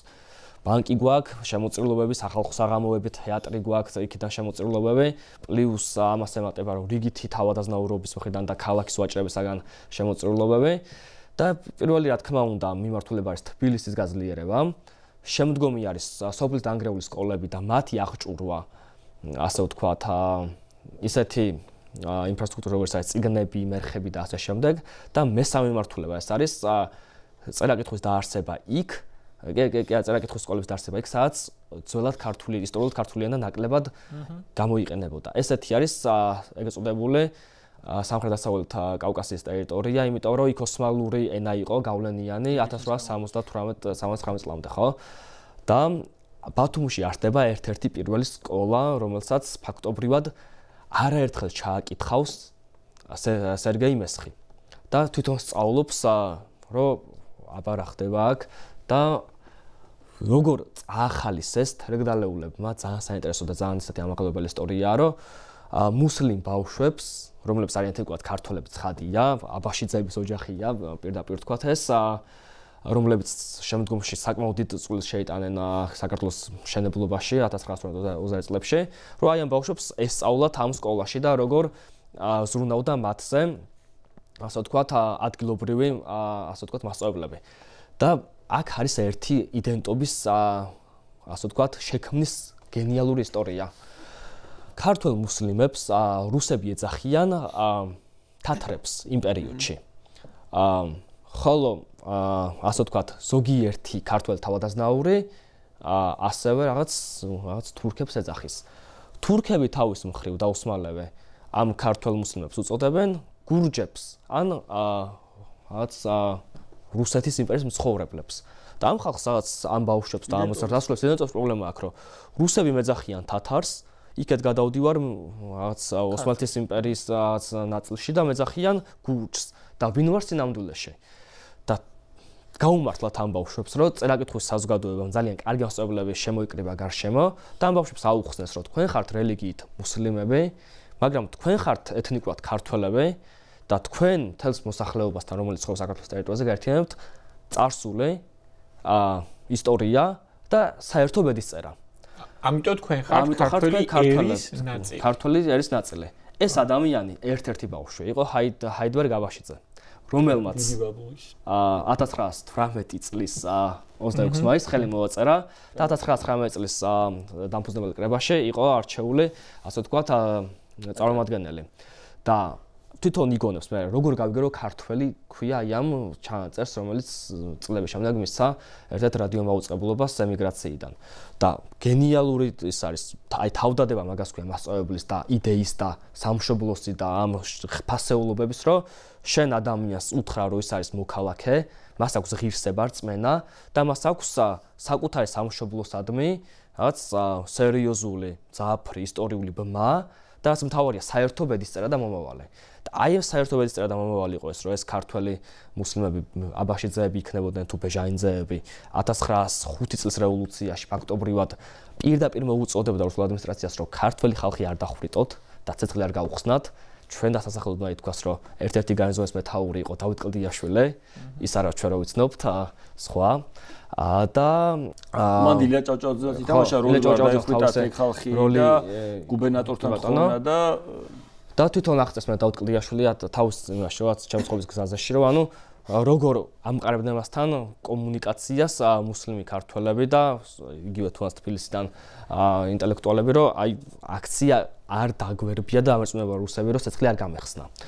ანუ ესე იგი ამ ხალხმა ვინ შექმნეს პირველი ქართული არასამთავრობო ორგანიზაცია იმისთვის, რომ არავის ცალკე ერთიანი ძალა არ ქონდა იმისთვის, რომ საერთო საქმე ეკეთებინა და სახელმწიფოს ინტერესი არ ქონდა ქართული ენა ესწავლებინა და კიდე ცალკე სახელმწიფო არ ქონდა და რუსებს მით უმეტეს ჩვენ საქმეს არ გაკეთებდნენ ამას და მე ამაზე არის ძალიან სხვა დროს ხო და ანუ ამ ხალხმა თქვა, რაც ახლა გერბზე გვიწერია, რომ ძალა ერთობაშიაო, გაერთიანდა, რომ გაიკეთებინათ საერთო საქმე და ეს საერთო საქმე იყო რა, პირველ რიგში განათლების მიცემა ქართული ხალხისთვის, მაგრამ ამის მიღმა უფრო დიდი საერთო საქმის, საერთო საქმის გაკეთება იყო ის, რომ ინტეგრაციას ყველა იმ დაკარგული ქართველებისა, ესე რომ ვთქვათ, რომლებთან ძაფები ჩაწყვეტილი იყო, ამ ძაფების ხელახლა აღდგენა და ერთიან ამ ქართულ საქართველოს სახელმწიფო სივრცეში იმათი დაბრუნება, ინტეგრაცია და რაც არის ზოგადი განათლების მიზანი, რაც არის ყველაზე დიდი ჩემთვის მართლა აი საერო მიზანი, რაც შეიძლება სახელმწიფოს ჰქონდეს. ეხლაც გვაქვს ეგ პრობლემა, განათლებიდან დაწყებული ინტეგრაციით დამთავრებული და ნუ ეხლა გვაქვს ქართული სახელმწიფო, მაგრამ ეს სახელმწიფო პირიქით აუქმებს უფრო ამ პროგრამებს 1+4 და სხვა პროგრამებს, ვიდრე მათ ხელს უწყობს, რომ კიდე განვითარდნენ და უფრო აი ყველამ აბსოლუტურად იცოდეს, ნუ ენიდან დაწყებული კიდე სხვა სამოქალაქო განათლების ხო, ჩვენ ახლა ყველა თემა ვერ მოვიცავით, მათ შორის ენის საკითხები ცალკეა, მათ შორის ილია ჭავჭავაძეელები როგორ ხედავდა ამას, რომ ენა არაფერი შავდება სხვა ენაზე თუ საუბრობენ ქვეყანაში. იგივე იაკობ გოგებაშვილის წერილები რუსები რაებს აკეთებდნენ, რომ ქართული ენის სწავლება არ გავრცელდეს და ასე შემდგომ. და მათ შორის აჭარის საკითხებიც არის, ხო, ბავშვი ანჭრებს და ეუბნება თქვი რუსი ვარო და ბავშვი რო ტირს და ქართველი ვარო ამბობს და ესე შემდგომ. სხვა დროს შეგვიძლია ალბათ ამ საკითხებს მიუბრუნდეთ. ეხლა მე კითხვები მაქვს თქვენთან. ამ ღვინოს, ესე იგი, რას ფიქრობთ, რომელი რეგიონის ყურძნის ან ყურძნებისგან, ან რომელი რეგიონების ყურძნებისგან შეიძლება იყოს დაყენებული? თქვენ მოსაზრებებს მოვისმენ და მე შეფასებასაც 1-დან 10 ქულამდე ესე ვაკეთებთ ხოლმე. განსხვავებული და სხვანაირი ღვინო როა, მეგონი ყველა თანხდებით. ძალიან განსხვავებული. იმისგან რაც მანამდე გასინჯეთ, ხო? ანუ გიორგის არ გავუსინჯებს. არ ვიცი, რა კი წინები კახეთიდან იყო. ქართლი და კახეთი მაშინ დასავლეთისკენ წავალე, ხა ვიფიქრებ, რომ ეს არის რაღაცა რაჭა ან იმერეთი, არ ვიცი, იმიტომ რომ ძალიან სხვანაირია მართლა. ნუ თხელი ღვინოა, ეგეც ვთქვათ, ანუ ალკოჰოლი იგრძნობა რომ დაბალია. თუმცა აი ესეთია, ალბათ ცოტა გრილს რო დალებდი და ცოტა მეც მოიხმარდი, ალბათ ვიდრე ვახშამზე წითელი ღვინის მიყოლება. შუა დღესაც რო დალებდი კაცი ესეთია. რაღაც მე მაინც სუბუქ კერძებს ალბათ უფრო შევუხამებდი, ჩემი პირადი აზრით. ხო. და კულაც რომ მითხრათ, აი გიორგი რას ფიქრობ შეიძლება დასავლეთ საქართველოს უმიზნებ მე ამ შემთხვევაში. რაც მგონია რომ რაც ხილის ნარევები რო არის შეიძლება ცოტა რაჭისა და იმერეთის ასე ვთქვათ მიქსი იყოს არ გამოვრიცხო რომ პატარა ლეჩხუმიც გაერიოს აი ლეჩხუმთან უფრო ახლოს ხარ რაც შეეხება შეფასებას მეწინა ღვინოვი არ დამელავია არა 10 ქულა რო კონდეს ღვინის შეფასებაზე თავის სპეციფიურობით მათ შორის ამდენ ქულას დავწერდი 9.7-ია ეს ოკეი მე 8-ზე დავრჩები ის კი ბატონო შესანიშნავი ხო მეც ესე იგი ეს წლის ამ წლის ეს ღვინო აქამდე გასამჭული არ მქონდა თქვენთან ერთად გავსინჯე 2023 წლის ღვინოა 3 ჯიშის ყურძენია ერთად ეს არის შესანიშნავი პატარა მეღვინეობა მარტვილიდან მარტვილის მარანი ესე ქვია ზაზა გაგუა არის მეღვინე უჩაკოჩი ქვია ამ ღვინოს ვინც დაინტერესდება ღვინო არის ესე იგი როგორც გითხარით 3 ჯიში არის ეს არის ორბელური ოჯალეში რომელიც ლეჩხუმიდან არის და ალადასტური და ოჯალეში უკვე სამეგრელოს ჯიში ანუ 3 ყურძნის ერთად დაწურის შედეგად არის მიღებული. და ვიცი მე ძალიან მისიამოვნე ამ ღვინოთის სიმართლე გითხრა, რაც უფრო მეტი დრო გავიდა და ცოტა დეკანტირება მოუხდა კიდეც, ახალგაზრდა ღვინოა, მაგრამ კარგია და მიხარია რომ ესეთი კარგი ღვინოები სამეგრელოშიც ასე თქვა კეთდება კარგი ადამიანების მიერ, ისე როგორც ილია ჭავჭავაძე ბუნებრივ ღვინოს ეძახდა. მადლობა მინდა გიორგი გადაგიხადო. მადლობა თქვენ. მე მგონი საინტერესო გამოვიდა ჩვენი დღევანდელი საუბარი. ბევრი რამ ახალი მეც გავიგე და ამისთვის მადლობა. მარტო ის მოქალაქე მღვდლის დღიური რა აი ეგ მაგაც აქ უნდა ვიგებოდეთ მე მგონი ჩვენ. აუცილებლად. მოგეთ, რა ვიცი, გავმარჯოს ჩვენს დღევანდელ შეხვედრას კიდევ ერთხელ.